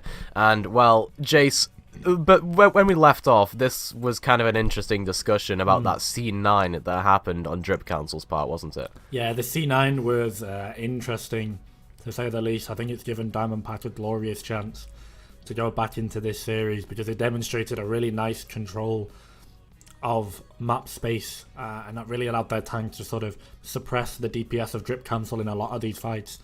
We're going to be moving on to Rialto. Diamond Pack's going to be side swapping and going over to the defense. And what that means is that if it ain't broke, don't fix it for Diamond Pack. A little bit of a C9, so I don't know if you can quite think it is broke because bar a very big error from Drip Cancel, they would have been 2-0 down in this series, but Rialto can be a whole different beast. We've seen that they like to pull out double shield or Orisa comps if the map depends on it, so Rialto is a map that I think has been kind of solved, but that in particular, that second point, that second point double shield defense hold can be so bad if you can get that snowball going, because the windows on high ground here that you're seeing on the map picture, just so hard to break down and to break off if you're on that attack. So really big opportunity here for Diamondpack to get a foot back in this series. If they can hold well on Rialto, then absolutely they've got a way of getting back into this series. Yeah, absolutely. I mean, that is definitely a possibility for either one of these teams. Of course, Drip Council, they do tend, well, I say they do tend, they haven't even played them yet, other than, like, I think, like, 20 seconds on Busan, but they do tend towards the Sigma compositions with the Sigma Hog or the Sigma Orisa. They didn't quite do on Busan Sanctuary because I think they had swapped off because of the 6-man. But this is an opportunity for them to potentially play that, because like you say, the second point is absolutely deadly for that. They will end up attacking first here though, so they will not have the opportunity to come right out and play that Orisa Sigma or that Hog Sigma and roll with it.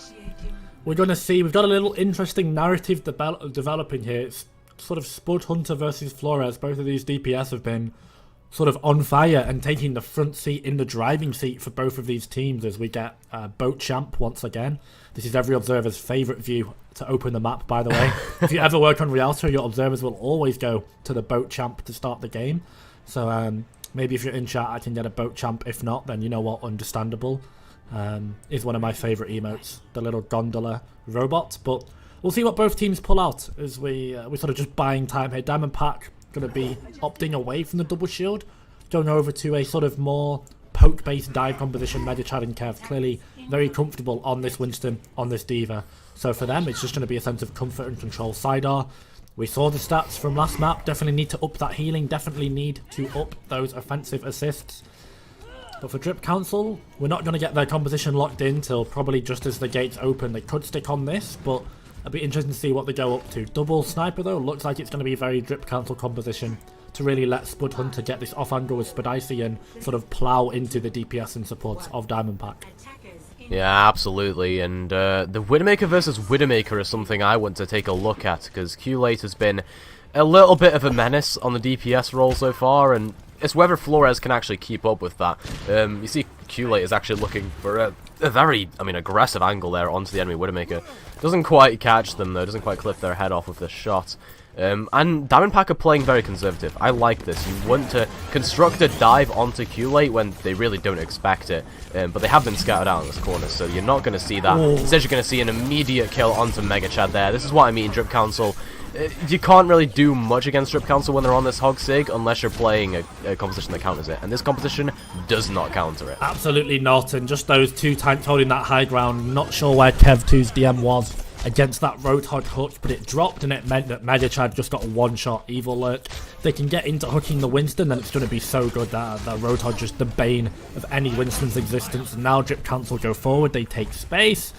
The DPS and Zenyatta of Drip Council can finally get to work and get spamming. They've got a very diveable composition, so Diamondpack, if they can play Wrecking Ball, I think go over to it, because you can accelerate, you can engage at such speed that Rika Horizon and Q-Late in particular are so vulnerable. But you've seen how these long fights are going. Drip Council's tanks, Spadicy and Evil Lurk just doing such a good job of being able to stave off the tanks. They can't go anywhere. Diamondpack tanks cannot walk up, because if they do, they meet the meaty hook of the Kiwi, and they can't really play the game from there, because a dive composition needs its dive tanks. Like, that's self-explanatory. Yeah, Megachad has to really avoid the Roadhog here. If Evil Lurk gets another hook like before, it could be all over for Diamondpack on this point. And you see the payload already rounding pretty much over halfway through it. And there's the hook comes through, takes on Megachad. You can't do anything against that if you're Diamondpack, because now you're just going to lose the fight. You don't have your key engage mechanic of that jump. And there we go. Ant Matrix with the hook just kills off the Diva. And that's a second point cap for Drip Council. They're dominating right now. They are, and they're just compositionally better. Diamondpack's comp this almost feels like it's a water type against a fire type right now. Like, Drip Council's comp is super effective, because why? Megachad can't walk up. They literally can't play the video game against an off-angled Hanzo, a Sigma, a Rotor Hook, an Amplification Matrix, a Discord Orb. You one-shot anything in this composition. Diamond Pack finally now have understood that they need to swap, but I think with the ultimates that Drip Council have got, it's too little too late. 5 minutes left on the time bank. Drip Council have come out here. They've seen that C9 from last fight and they are determined to never let it happen again. They've come out strong here. They've come out with a statement attack so far on Rialto. Yeah, and look at this as well. The Gravitic Flux will come through. It catches a couple. And Evillook is here for the follow-up on the off angle as well. Zeta Chad Flores, two of them, the best players on Diamond Pack, are going to be falling here to Spud Hunter as well, who has just been popping off throughout this entire thing. And it should just be a cap coming through. Mega Chad falls. You're looking to high noon up the rest of the players as well. Q-Late catches Kev too. And there's just nothing that can be done. Diamond Pack is slowly but surely going to lose this team fight. Flores tries to equalize with a kill, but it's not enough. They don't manage to get to the point in time.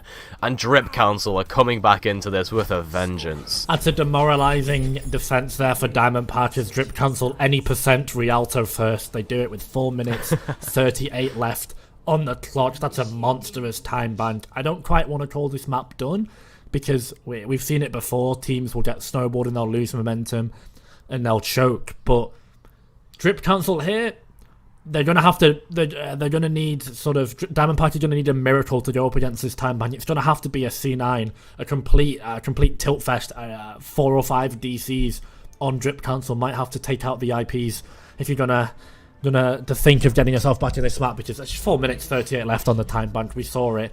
Drip Council came out with a composition that Diamond Pack did not have an answer for, and it looks like they've not learned from their mistakes, because Drip Council's composition yet again is going to be countering the Winston of Mega Chad.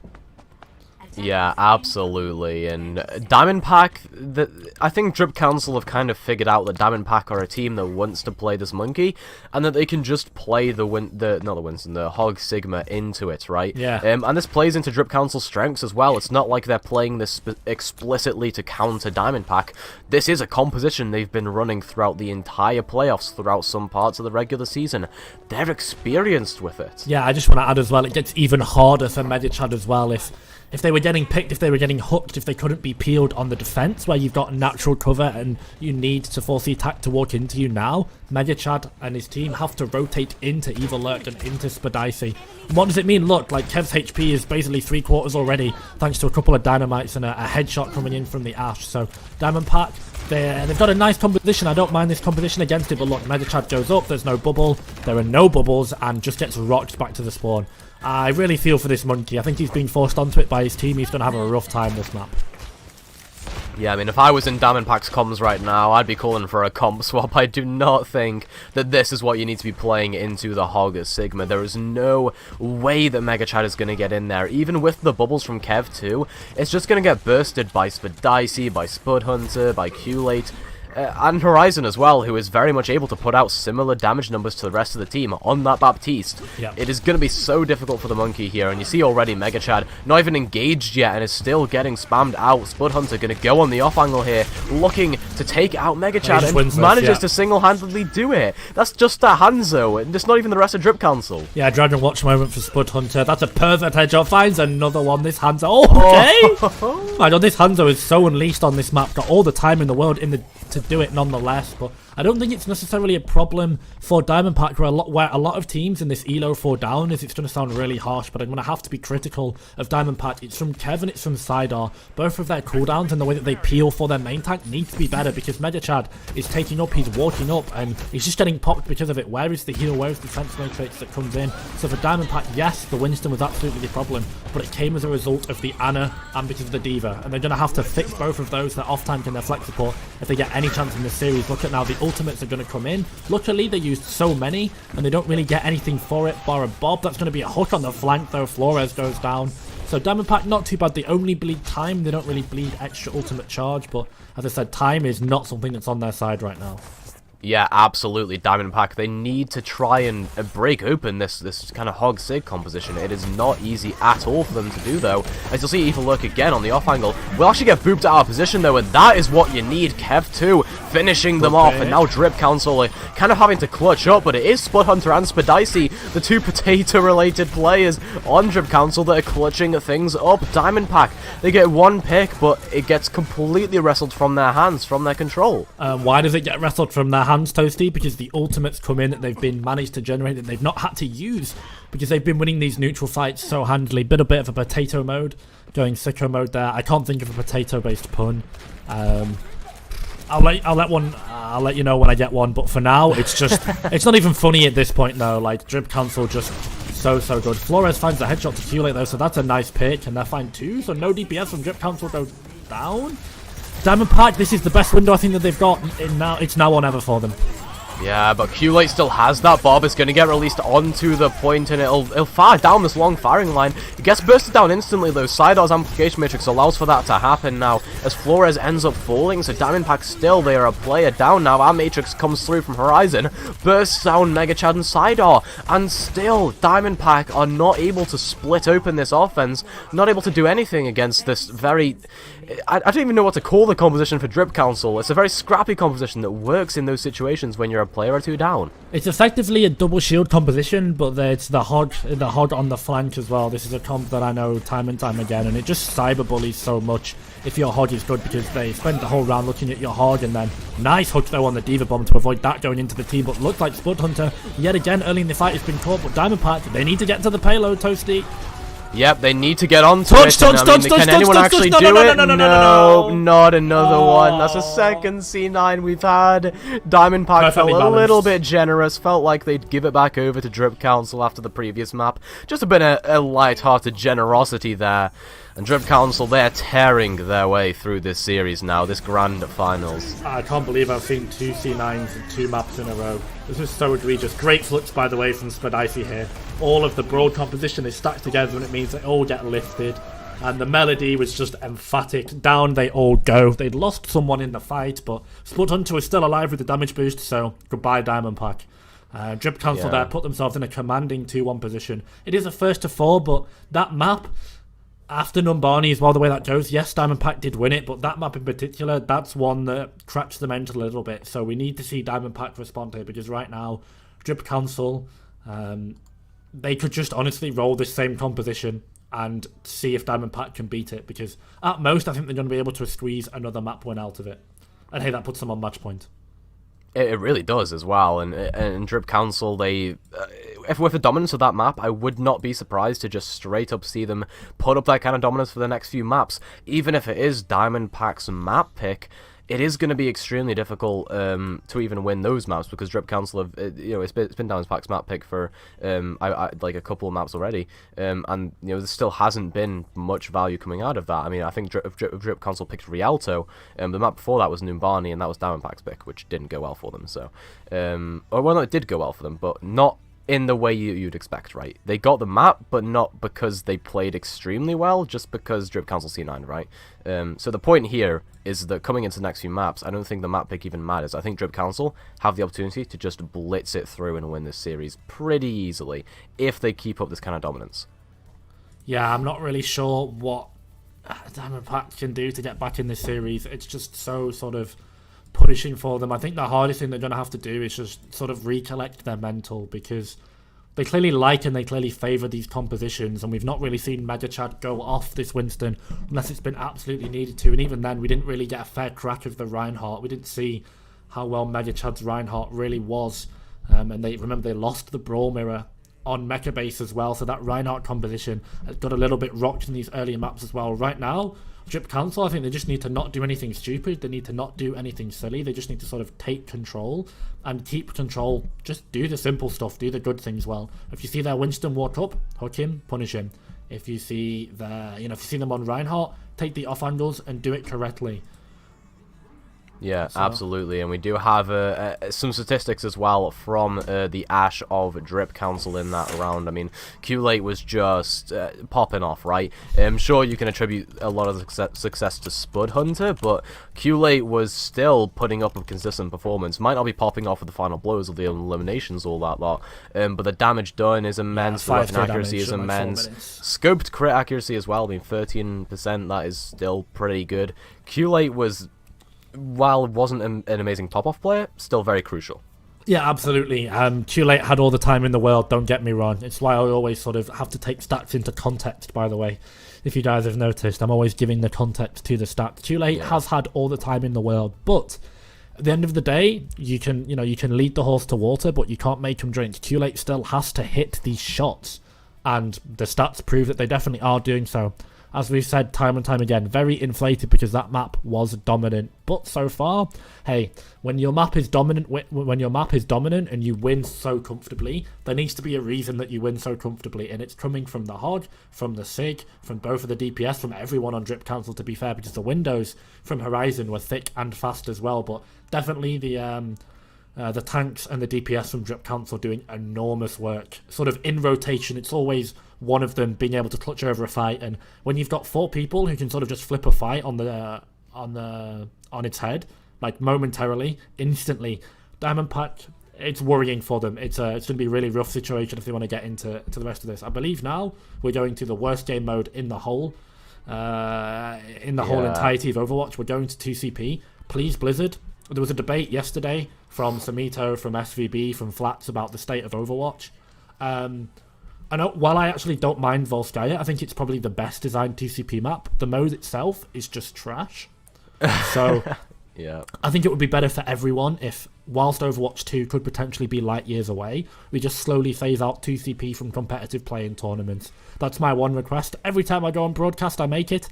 I'm going to keep singing it until someone eventually listens. Hashtag remove 2CP. If you agree in the chat, I hate this game mode. It's awful. No, I don't have enough time, unfortunately, to do it without just completely clogging the microphone. So, what are your thoughts on 2CP, actually, Toasty? Because I think your views are a bit different to mine. I mean, it's a decent map type. It's one of my like, as much as other people don't like it for just the pure mechanics and how it works and how it's designed, I don't mind it, to be honest. I think it's an alright game mode. It depends on the map, if you ask me, right? Volskaya, specifically, is the one we're going up to next. That's, I think, my least favourite one. Anubis and Hanamura are alright. But yeah, I don't like Volskaya at all, so definitely... as well, I think for this prod team specifically as well, for everyone here at GGU, we had a bit of PTSD. We're having a bit of PTSD now from it yesterday, because we did have Volskaya break like 3 times in a row on yesterday's Grand Finals game. So yeah, we had to restart the map like 3 times yesterday, which, if that happens today, I better not have jinxed it, okay? Please not. Let's prage. Let's prage to all the base gods in the world. Fingers crossed. Volskaya doesn't break. I'm going to have to, speaking of break, my camera has broken, so I'm going to have to sort that out. And I'll get You're all good, you're all get good. that back to you in a second. Am I not, like, completely just illuminate? Oh, no, yeah, you are bright. You are like a Cassidy flashbang. Yeah, I really am. I'm going to have to sort that out. That's on my end, though, so don't worry, Prod. I'm going to have to sort that out as we get into this map. But who cares about my camera? Like, who might all ask? Because we're getting into Volskaya. And now, for Diamond Pack, you know, TCP, as I said, it's a very degenerate game mode, but when it's degenerate, it means that it can be exploited. And Diamond Pack, we've seen that, I'm going to be honest, they're not quite up to the scratch that Drip Council have put on so far. 1 map win because of a C9 and 2 pretty dominant map wins that have come out from Drip Council. But when the map is degenerate, when the map is broken, when the game mode is broken, and why is it broken? It's just ultimates and ultimate snowball, guys. I'd explain it, but it'd take too long. But fundamentally, if you win first fight, you get more ultimates than your opponents into second fight, and then you just use all your ultimates to team wipe them, and then they have to rotate into you, which means that you just end up winning that next fight anyway. So there you go, 2CP in a nutshell. As I said, when the map is degenerate, you can break it, and that means that even the worst teams can take 2CP maps off good teams. So Diamond Pack, absolutely not the worst team. They've made it to our grand finals after going through the lower bracket, let's remember. So if there's any map for Diamond Pack fans to go all in on, it's absolutely this one. I believe Copium.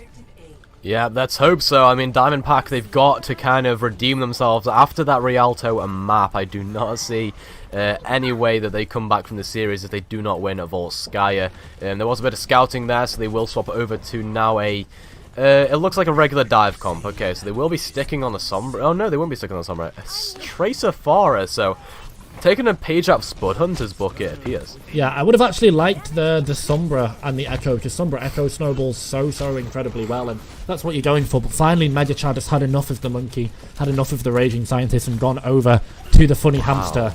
On a list of things I hate, Wrecking Ball is still one of them. I really don't like this hero, but nonetheless I think it's the perfect one in the situation for Diamond Pack, because Drip Council, if they can play against Zeta Chad and Mega Chad, that sort of Chad duo in this Ball Farah pincer, then they're going to be money up in this series. But it looks like Zeta Chad going to be finding an entry angle. Here we go, let's see if they can find a pick on this Farah. Yeah, Ball Comps and Diamond are quite inspirational, I'll tell you that much, as Diamond Pack, they are struggling. Zeta Chad's going to get taken down there, just pressured out constantly by Drip Council. You know, they have a Farah player, they know how to play against it, and there will be a freeze here onto the Mercy as well. Good nano boost onto the nano. Mercy, just to keep them alive. Sido, that is inspirational Ana play right there. I think the shot was DM'd from Kev anyway, but Drip Council almost found themselves in a backseat because they'd lost that Diva mech. They tunneled onto the Faraday Spadici, and he'd gotten D-mech because of it, but now Diamond Pack just holding this choke point. So, Drip Council, they need to reset. Oh no, the Sonic Arrow is so good, it's found both the Tracer and the Ball. So now Drip Council have got them, it looks like they'll be able to scout them and sort of disengage because of it. Diamond Pack are going to have to change rotation because they can't get away with it, surely. Yeah, bomb comes through there from Kev too, deals a bit of damage, but nothing really gained from it. Horizon and Zeta Chad gonna get traded out here, so no barrage to be had in this team fight, as Kool-Aid again gets a kill onto Sidar with the freeze, and another one onto Tarth as well, single-handedly just felling the back line. And now Drip Council are just completely stable. There's no way that Diamond Pack rotate into them at this point. Flores and Kev 2 are on minimal amounts of HP. Yeah, great job from Drip Council though to just go for the backline. Kool-Aid says, you know what? If the 4 people above you are just going to completely leave you guys as support, I'm just going to blizzard you. You know what? Deal with it. 2 icicles in the face, 2 supports down. Now Drip Council though, they are bone dry on ultimates bar the window. Unfortunately, the way Amplification Matrix works is it's going to hyper-accelerate some of these DPS ultimates.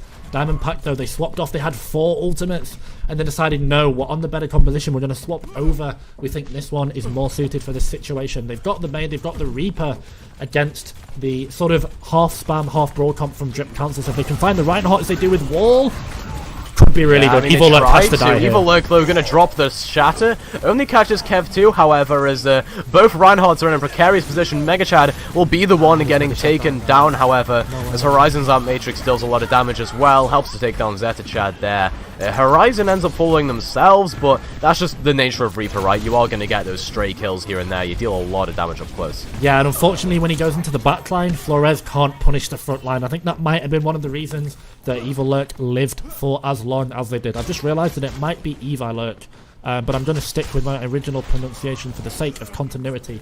28 seconds left on the clock, by the way, as Diamond Pack's time bank has been drained yet again by Drip Council. They should be called Drain Council, the amount that they're doing this, as opposed to Drip. It's been a downpour of time and of fight wins for them. That's a Maywall and a prayer. Kool-Aid Blizzard goes in, and it's so good.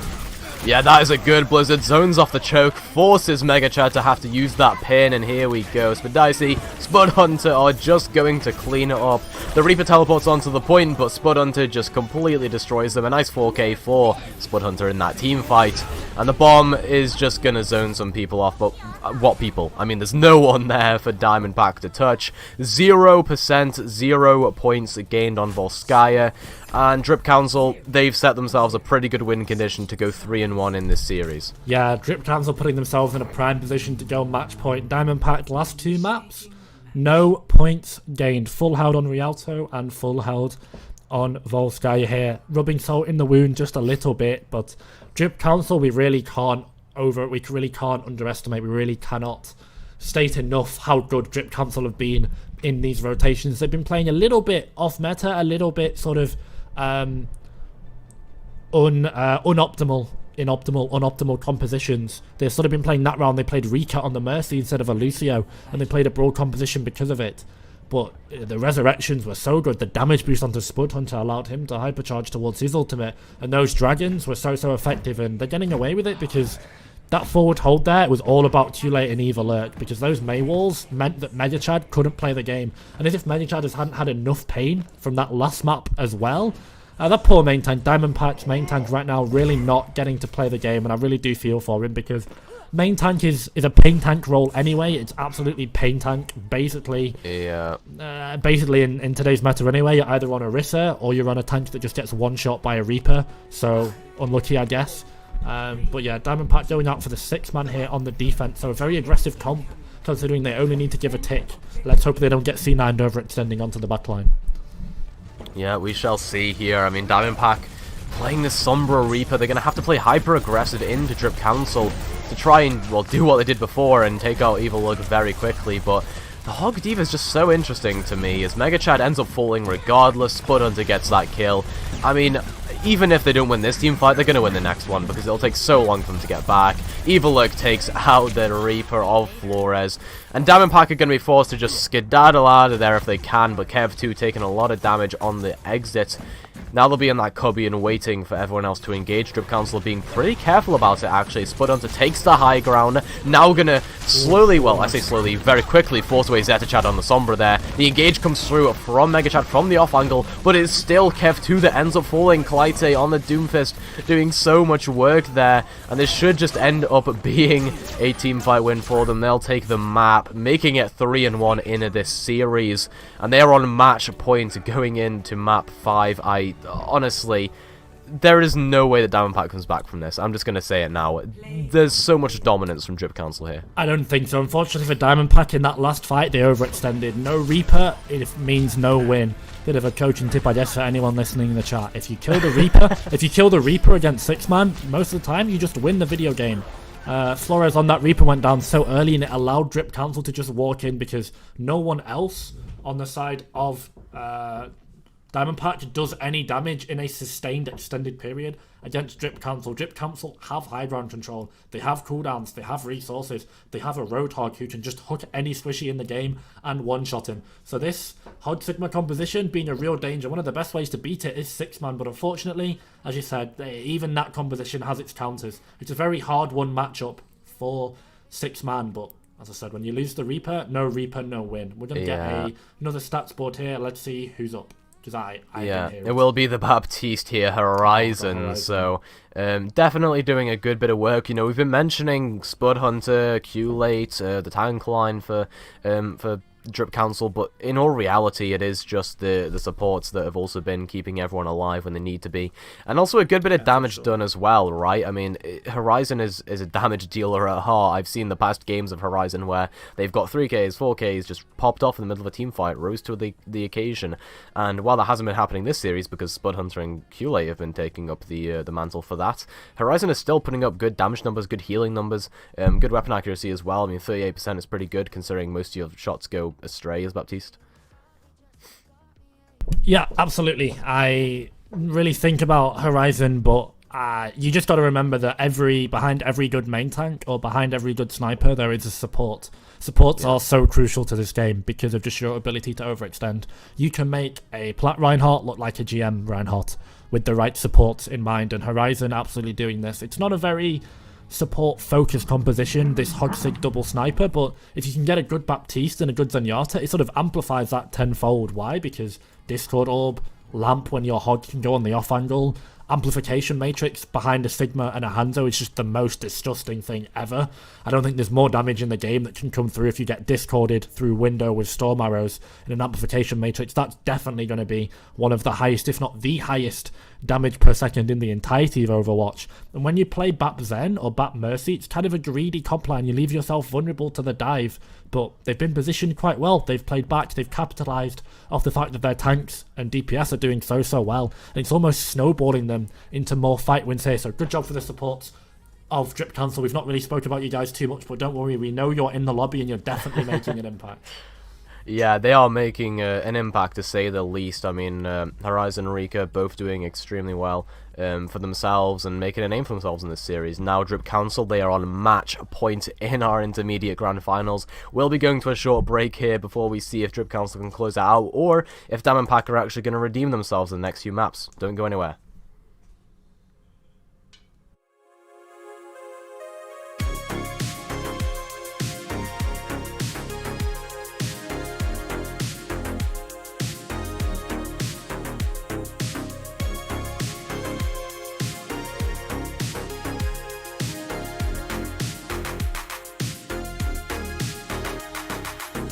When we were 15, I remember the car rides, small fights, conversations all night. I never saw you as anything more than a friend, but now I see you in a new light. We're getting older, there's a sparkle in your eyes that wasn't there before. You give me butterflies, it makes me wonder if there could be something more. We were only kids when we first met. Now let's discover what we haven't yet. I don't wanna wonder what could have been. So baby, take my hand and let my love in.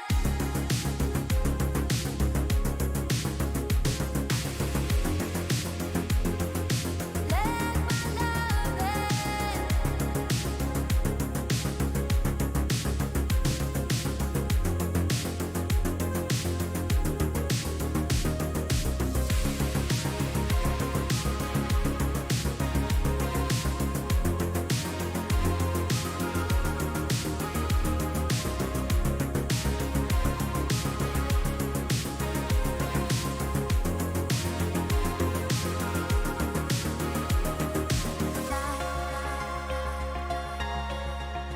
When we were 15,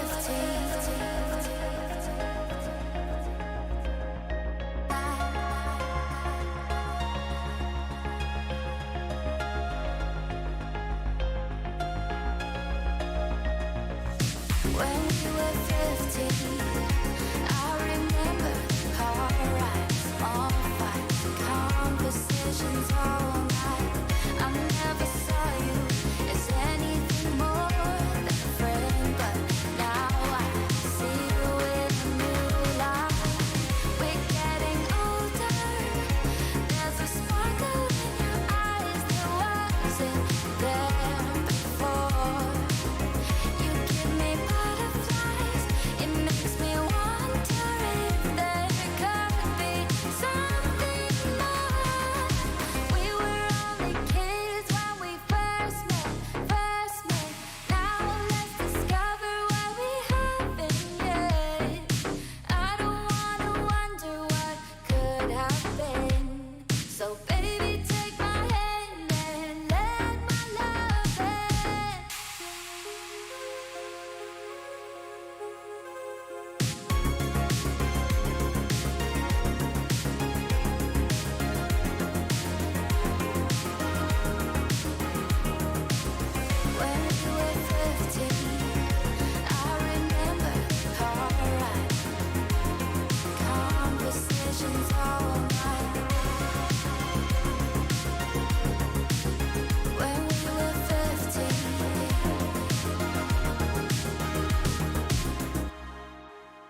Welcome back, everybody, to what could be potentially the final map of this Grand Finals series between Drip Council and Diamond Pack. Drip Council have put up a dominant performance in the previous half.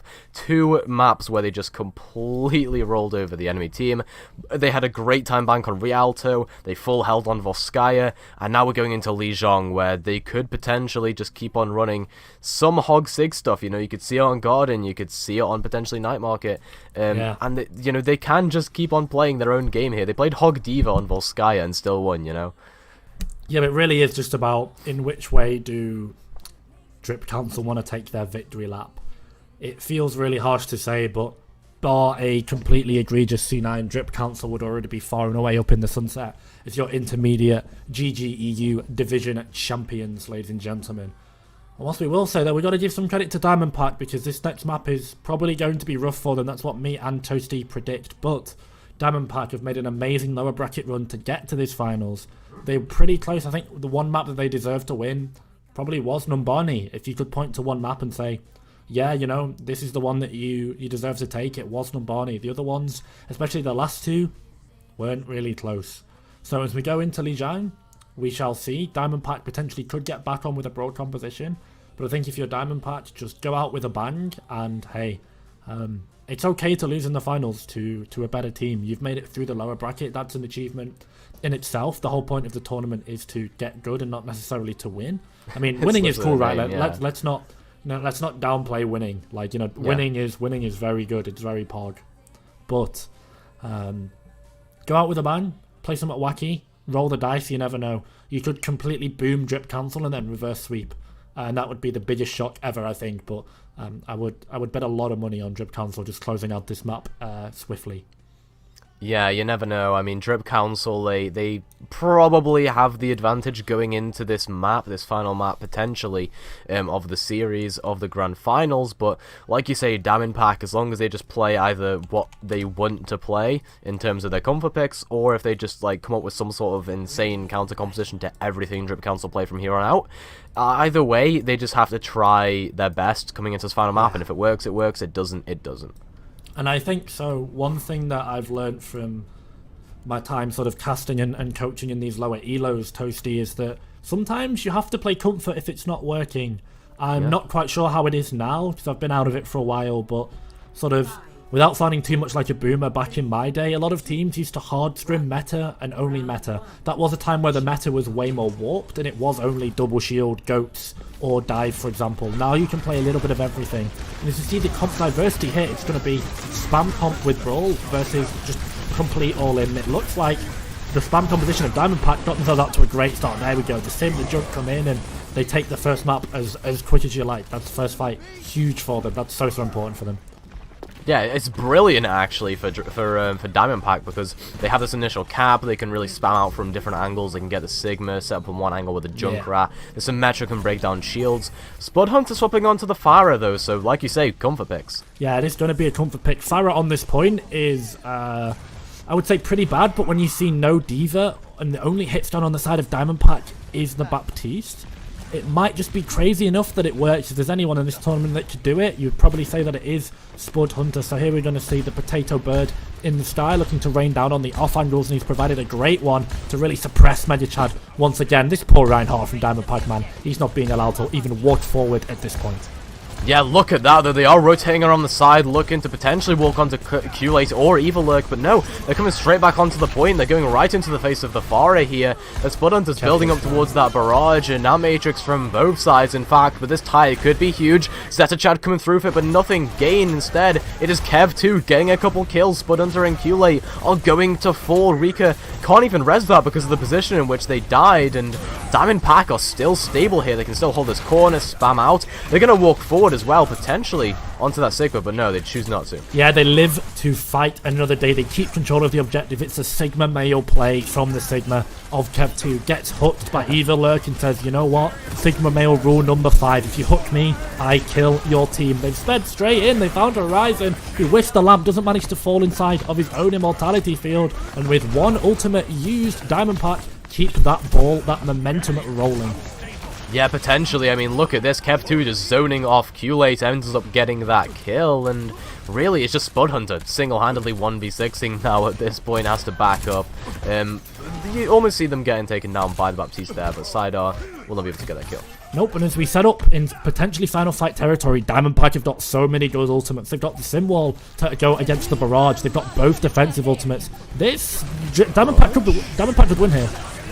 Yeah, here's potentially the, well, I say potentially the barrage here from Spud Hunter. They're not going to choose to use it, instead they're going to end up dying anyway. Spud Hunter and Q-Late are going to fall, as well as Spadices, so that was, they had so many ultimates, but they didn't get a chance to use half of them. 3 players who had ultimates died for Drip Council. Yeah. Now Horizon's going to end up, well, having to come back from spawn later on in the team fight. There was that flip, but Diamondback are still looking consistent here. Kev 2, though, quite low in HP, has to be immortalityed up and kept alive, and Spud Hunter going to return from spawn pretty promptly. There's the shatter. Mega Chad catches a couple. Now the barrage comes through. Spud Hunter catches 2 with it, and this is potentially where they flip the team fight over. Drip Council looking to come back into things. Look at that. I mean, somehow Diamondback are still into it. Zetachad is going to take out Horizon. Q-Late is going to fall as well, and it looks like they will be completely okay to flip this one back over. Yeah, so Kev 2 will fall there to his own spheres, but that was the only thing that killed him this entire map. Kev 2, this map was Kev 1. Kev Alpha. That Sigma was so good for Diamondback, and absolutely the main reason. As the clock ticks down, it strikes midnight, and the melody of Kev 2 was just so good.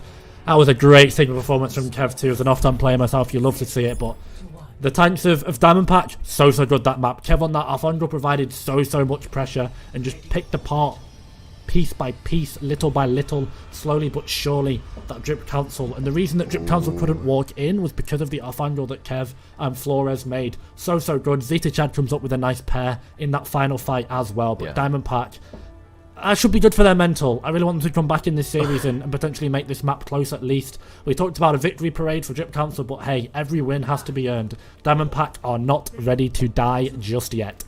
And they're playing the Bulldozer composition. I remember seeing this a few months back as just a kind of composition that Diamond and Plat teams were playing, because, hey, throw in your Monkey and your Doomfist and put your Rhine on another angle and you're good, right?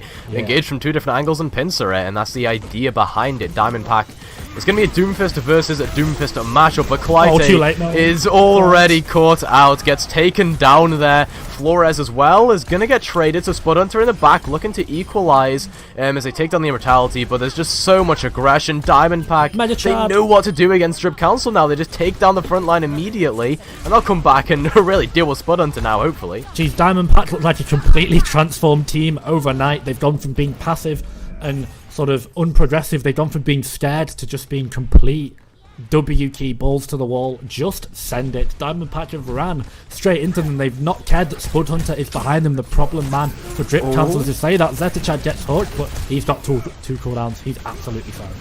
Yeah, completely fine, and talking about completely fine, look at that engagement. Immortality has to be used by Horizon, and Spud Hunter's going to get taken down. So many resources just out of the fight here for Drip Council, as the Ant Matrix as well does enough work here to clean up onto the remaining members of Drip Council. I mean, Drip Council somehow are actually kind of behind now in the series, right? It feels like they've been the ones getting rolled the entire time. Yeah. As the team fight just ends up raging on just for some stagger kills here. And Diamondback are looking good. Yeah, and these longer fights absolutely benefit Diamondback because they just get to build these ultimates as they're winning. Drip Council bone dry on ultimates, bar the window. They've made a swap over, but Diamondback, 46% left. They're going to get close to beat from Toth any second now, but these 4 ultimates to go from Diamondback, they're not the most valuable in the world, but the massive ult advantage means that if Diamondbacks don't ink, they could potentially get themselves a 2-0 here. Oh well, Mega Chad is going to get taken down there. In fact, a bunch of ultimates used here. 3, in fact, for Diamondback to try and equalize. Q-Light does manage to catch out the Cassidy, but it's still looking good here for Diamondback. They get the Primal Rage kill onto Evil Lurk, as well as a kill onto Spud Hunter. And now we're looking at 1-fight territory for them, and they have a stagger onto the Diva. Spadicy falls late. The pack looks so strong here. Diamondpack doing such a good job of staving off this map and the aggression that Drip Council have come in. They look like a completely transformed team. They've woken up, as I say that. Sidar falls, so finally this could be the window where Drip Council gets back momentum in this series. But that's a great slam from Mega Chad. Yep, there we go, Mega Chad doing a little bit of an MTD there, taking down Evil Lurk. Horizon falls as well. You've got your main brawl players gone out of the fight now for Drip Council, and they're just going to 1-by-1 fall. Diamondpack they really came back into this with a vigor. I mean, they are dominating as it stands, as Clyde does end up falling there. It'll be Spadicy to follow it. It's just the stall heroes coming back now for Drip Council, but it is complete and utter futility. Diamond Pack are not ready to lose this series just yet. They catch another map. They're going to be bringing it to 3-2, potentially 3-3 if they continue the way they're going as well. Yeah. This is insane. The comeback is on. Pack by name, pack by nature. It was a mob mentality for Diamond Pack because they just sent it into the team of Drip Council. They played at an excellent tempo. They played with aggression. They played with no fear. And you know what? Drip Council weren't ready for it.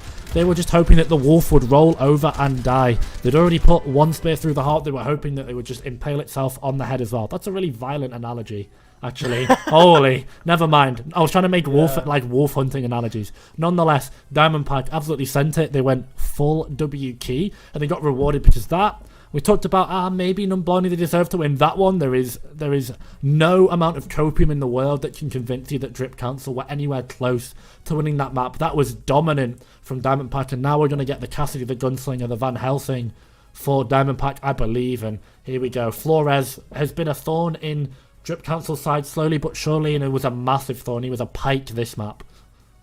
Yeah, I mean, look at that weapon accuracy, 54%. For Diamonds, that's pretty good. I know most Diamond players have maybe 40 to 50%. So Flores has definitely been popping off, definitely contributing to the success of Diamond Pack here.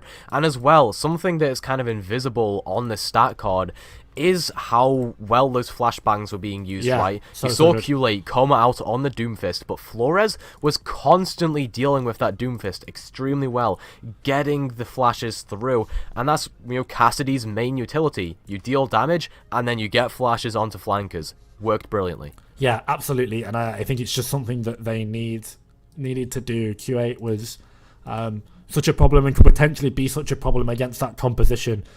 Because there was no way for them to cover any damage. There was no defense matrix, no bubbles. There was only a lamp that could come through, but everyone knows how good Doomfist is against Baptiste. And if you don't, he's very, very good. So you're really relying on the Cassidy to keep that Doomfist in check.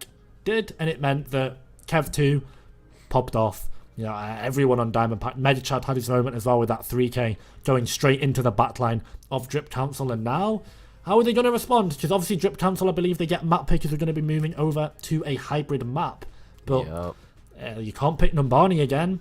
You probably don't want to send it to King's Row after that. So Eichenwald, Hollywood, like what's left on the table for Drip Council? Let's find out. They tried the Wacky on Lijiang, and I think Diamond Pack, they've probably just played that map too many times, like every scrim team has. Anyone that's scrimmed has played Lijiang too many times. So unironically, I think they pick Blizzard World here. I think Drip Council go balls to the wall and pick Blizzard World because you play the Hog Sigma. There's so much high ground control on first and second point. Hollywood. Just play it.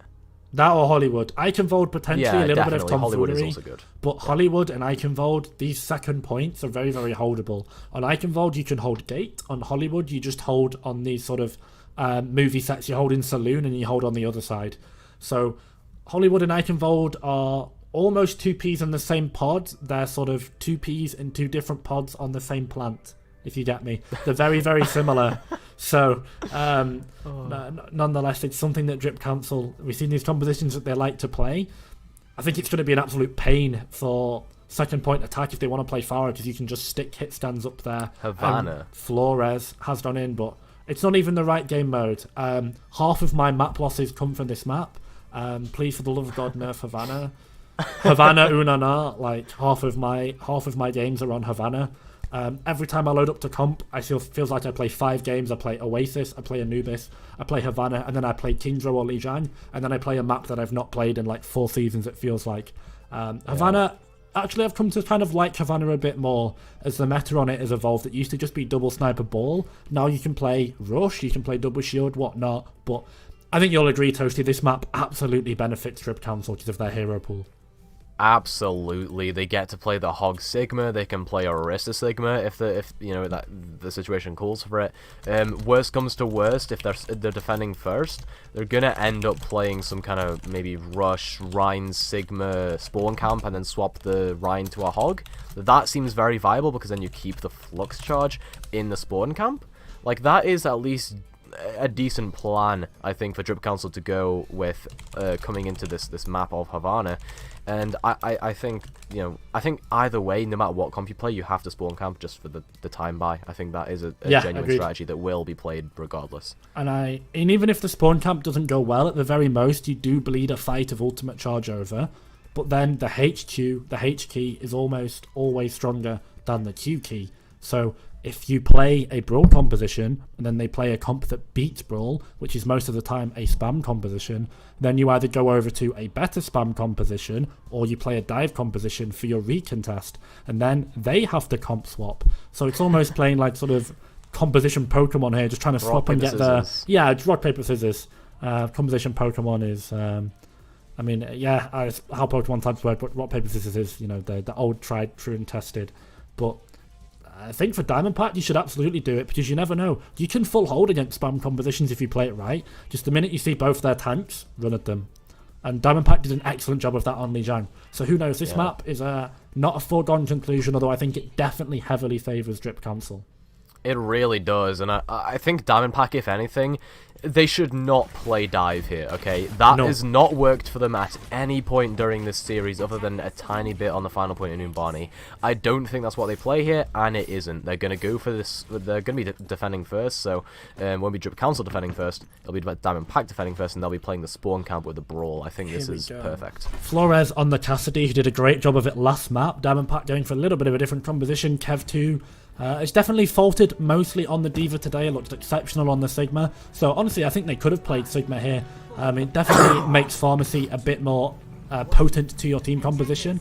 But yeah, it's all about, I think, Vita Chad and Mega Chad this map. The two Chads of Diamond Pack really going to have to come up big here, because their cooldowns are so vital. And there we go, Wall comes in, perfect first wall. Evil Lurk puts himself in the blender and gets absolutely squashed. Hug Smoothie you go, and back to the spawn.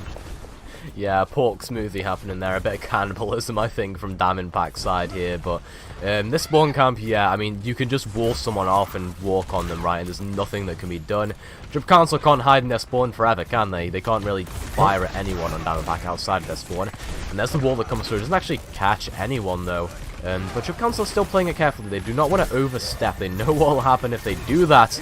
But it does seem as if they're going to be forcing everyone on Diamond Pack back around this corner, forcing them to the other side of the spawn room. This is not a good position to be in whatsoever, but they're going to have the Ant Matrix. They're going to round the corner with that potentially. And it should just force some people away from the payload if they use it effectively. There's a hook, though, takes out Sidar, and it will be Mega Chad falling as well. Drip Council, they're just banging this one through. Yeah, they got a little bit confused there. They got a little bit stunned. They were dazed. They were left sort of wolves without meat. There was nothing for them to go on. They starved, and unfortunately Drip Council just swung around that corner, even against the application matrix from Sidar. Sidar forgot about the piggy of Evil Lurk, and down they went. But there we go. As I said, Diamond Pack go for the H key, and they fully comp swap. So now they've gone over to a double shield composition. I think Drip Council aren't going to mind this swap too much, but they're going to have a hell of a time rotating into here, because rotating into a team as double shield is really hard, and rotating against a Gravitic Flux, that's even harder. Yeah, here we go. The Gravitic Flux is going to be comboed with a Dragon Strike. That could be massive, but it is Evil Lurk and Spadicy that still fall first. Diamond Pack are looking good in this team fight, but there we have it. The Cassidy of Q-Late actually clutching up, taking down Kev 2. And Drip Council should keep on pressing this forward. They use the High Noon to take out Flores, and it's looking like they'll cap up first point here. Yeah, some nice play from the Gunslinger. Q-Late tells them to Cassidy on these. I can't finish that for once. It's probably not broadcast friendly, but nonetheless, there's a pun in there somewhere. Great play from Q8 on the Cassidy. Just puts 2 in the dome of Diamond Pack, and down they go. That gives them the point unlocked. Unfortunately, they now have to rotate into this double shield composition on the defense, so it makes it a little bit harder, but yet again, like, they've got Transcendence to do it, so it's going to be interesting. They have to force this trans early if you're Diamond Pack, because otherwise I think Drip Council can just walk on you with that Zenyatta ultimate. Great first pick though, Spud Hunter, fine start. I mean, you call it a first pick, that is just a pretty much team wipe there. I mean, Spadicy and Spud Hunter, the two Spuds, cleaning everything up for the team there, immediately winning the team fight for them. I mean, what more can you say? Yep, and it just means that Diamond Pack now have to comp swap. They're going over to the... No, Mega Chad Winston moment. Oh, the Winston incident. Nonce again. They've made the comp swap and they've gone over. Okay, so Kev 2. The Bulldozer comp. Okay, Bulldozer comp into this. I don't think he's good. I think I would have played Sombra instead of the Doomfist because of the incoming Hog hook that's going to come by from Evil Lurk. But I like that Diamond Pack is swapped because clearly, hey, if it's broke, fix it. Yeah, and Spud Hunter, I mean, gets taken down immediately. What a dive. Zetachad just rolling out into Spud Hunter. Will be Evil Lurk getting a kill off of the side with the whole hog, forcing the enemy Reinhardt back as well. But that pin will come through, allows the hook to happen. Evil Lurk takes him down. Even though Q-Late has been traded out, it still looks advantageous for Drip Council here as they'll begin rolling forward. Tarth just unfortunately gets sliced apart by the Dragon Strike there. And here we go, second point cap coming through. Yeah, that sort of Dragon Strike on his tour of Havana means that unfortunately Tarth cannot speed his team back on the Lucio in time. He's got a walk-through window. This is such a clever window from Horizon, and it's bought his team second point. Yeah, it is. Bought his team second point because of it. They had to deal with it. I think if they'd have gone on the off-angle with Spadici, I think it would have been even better. But the swing was dangerous. Nonetheless, they get rewarded with second point. And now Diamond Pack, well, they're in a staggered situation. They need to find as many picks as they can and get out.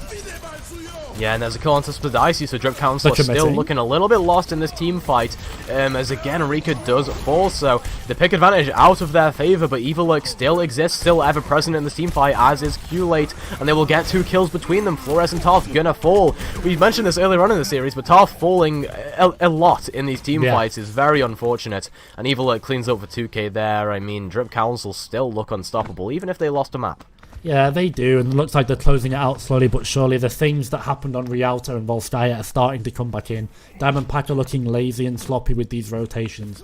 Tarth, Sidar, Zitachad, these guys are getting picked off early in the fight, and it's meaning that this Hog and Sig can take over in these 1v1s against the DPS. This is going to be a shield timing. Great from Q-Late, that's so good. Yeah, that is brilliant from Q-Lite. Catches 3 kills with the help of that high noon flux combo. Good stuff, helps them rush this payload forward again. They're going to have a brilliant time bank coming into this third point, and they might even be able to cap with it. They have an Ant Matrix, they've got a Dragon Strike coming up soon, and Diamond Pack only have to rely on Zetachad. Yeah, and Zetachad's ultimate, it's not going to be a fight winner, it's just the Doomfist ultimate. What it is going to be a fight winner is Horizon's window. It was a little bit adventurous with it last time, I do admit, but having this long sightline here means that Horizon can just sit all the way back and window whenever necessary. Zetachad goes for the assassination and doesn't quite manage to find Rika, but luckily Kev 2 there to clean up. Yeah. Trades on both sides as Kev 2 goes a little bit overextending there. Horizon gets 2 kills through the Ant Matrix. And, I mean, there was an attempt there at a slam, but Mega Chad just gets forced back. A nice Dragon Strike from Spud Hunter to make sure no follow-up could occur. And it should just be a cap coming through. Drip Council will end up peeling for Mega Chad in the back there. Diamond Pack are going to recontest with whatever they can, to be honest. Zetachad's going to come back. They have the Doomfist ultimate if they really want to make something happen or stay alive, but no, they can't. They get hooked up in the midst of it, and this should just be a cap coming through. There's no way that anyone survives in the face of Drip Council, but there is a beat. Tarth manages to get that through. Whole Hog will now have to come through from Evil Lurk to try and force people back, and that Transcendence from Rika will keep everyone alive and healthy on Drip Council.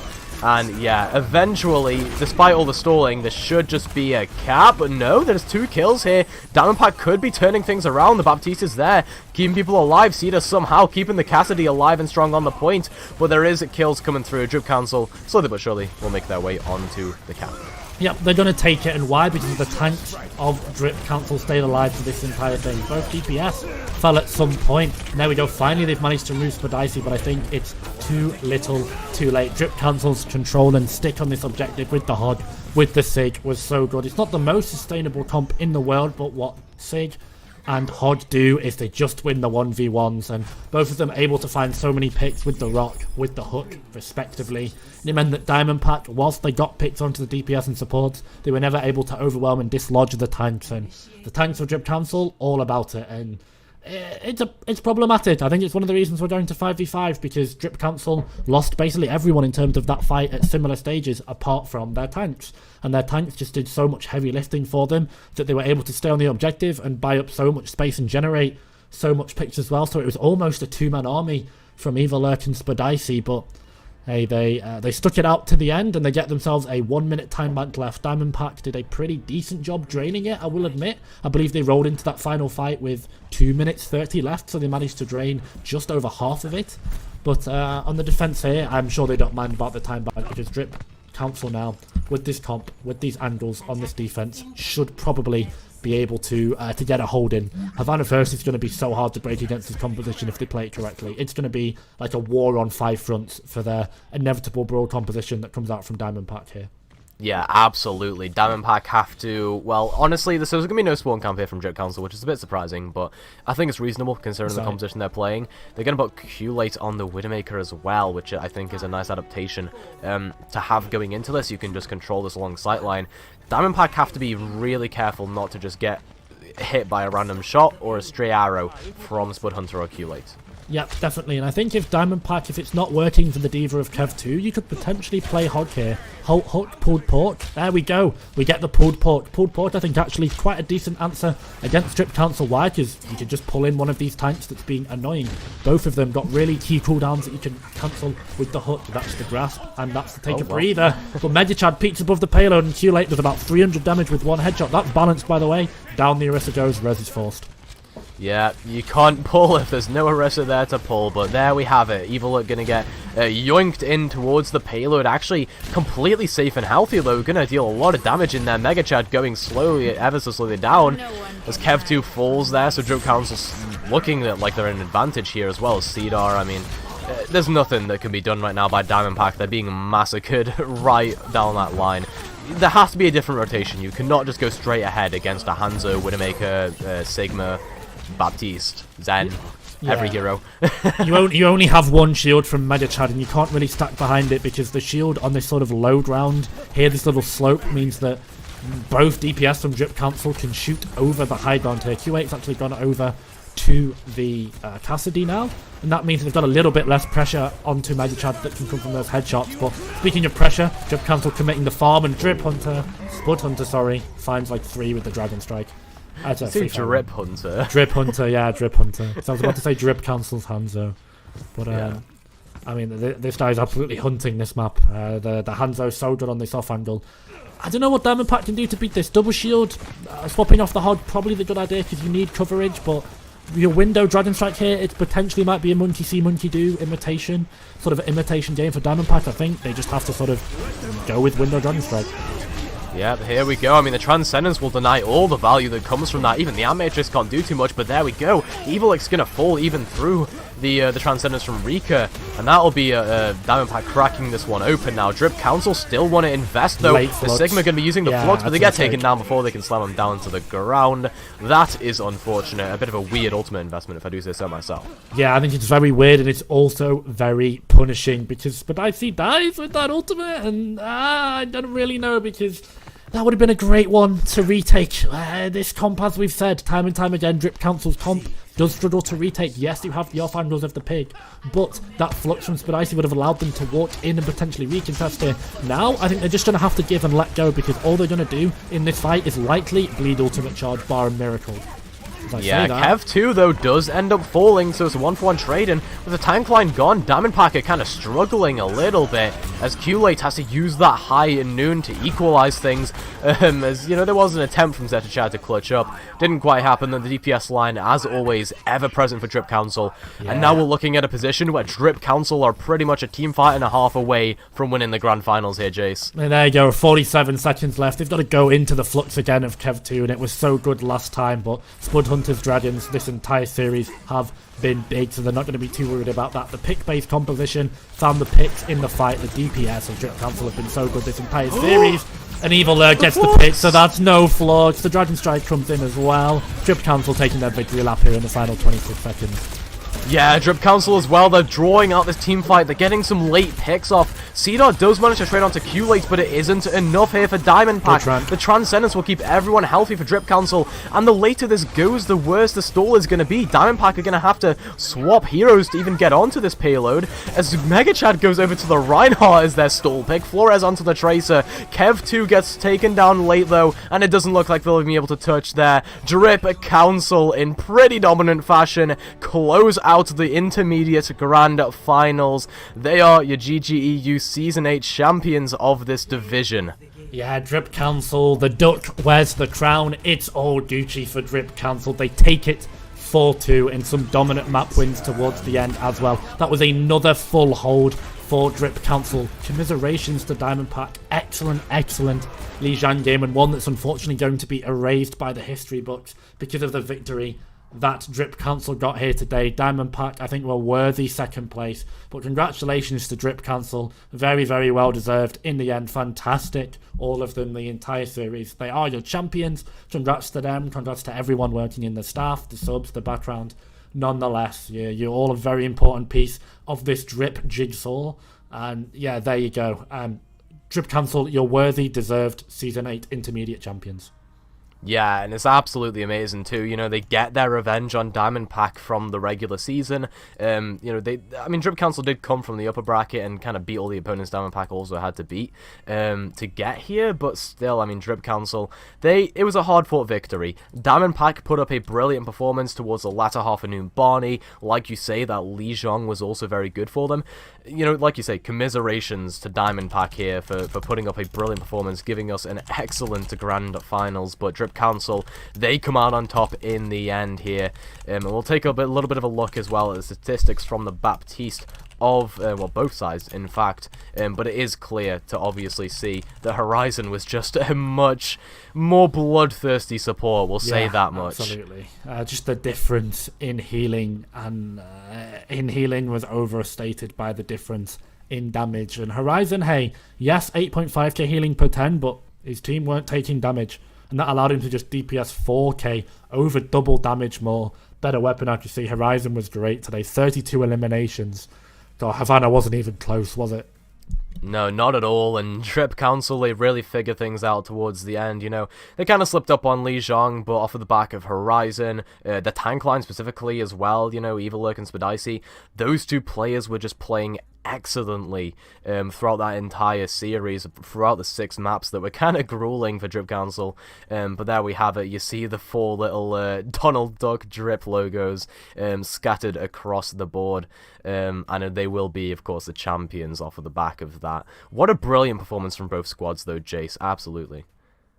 Yeah, I'm not too. I think if you're a Diamond Pack fan, you're not too disappointed. It's unfortunate the way that they managed to go out in the end. I think those last 3 maps that Drip Council won were very dominant. It was a different story on Li Zhang, and I thought there was a little bit of copium they could inject, but Drip Council's composition, just something that I think is really hard to beat at this level because of just the exceptional pick potential that the composition has. Fights take longer in this elo, people miss position a bit more, and that comp, Sig, Hog, Hanzo, Ash, Tracer, Cassidy, it just punishes people mispositioning so well. And unfortunately, Diamond Pack just almost victims of their own failures today. They were their own downfall at times, but let's not take any credit away from Drip Council because, as we said, that fight, they wasted the flux, did Spadici, but the DPS of Drip Council backed him up, bailed him out, and secured that all-important fight-winning dub for their team. Congratulations to Drip Council. I think unless we've got interviews coming in, that's going to be it. No.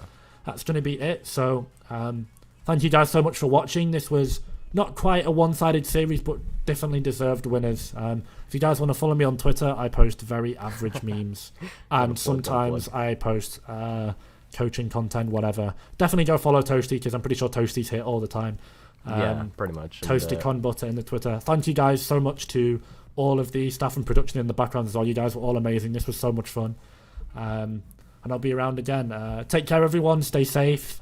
Still in a pandemic, but as life returns to normal, you love to see it. Let's all pray that Overwatch 2 comes in and and saves us because, holy, we all need it.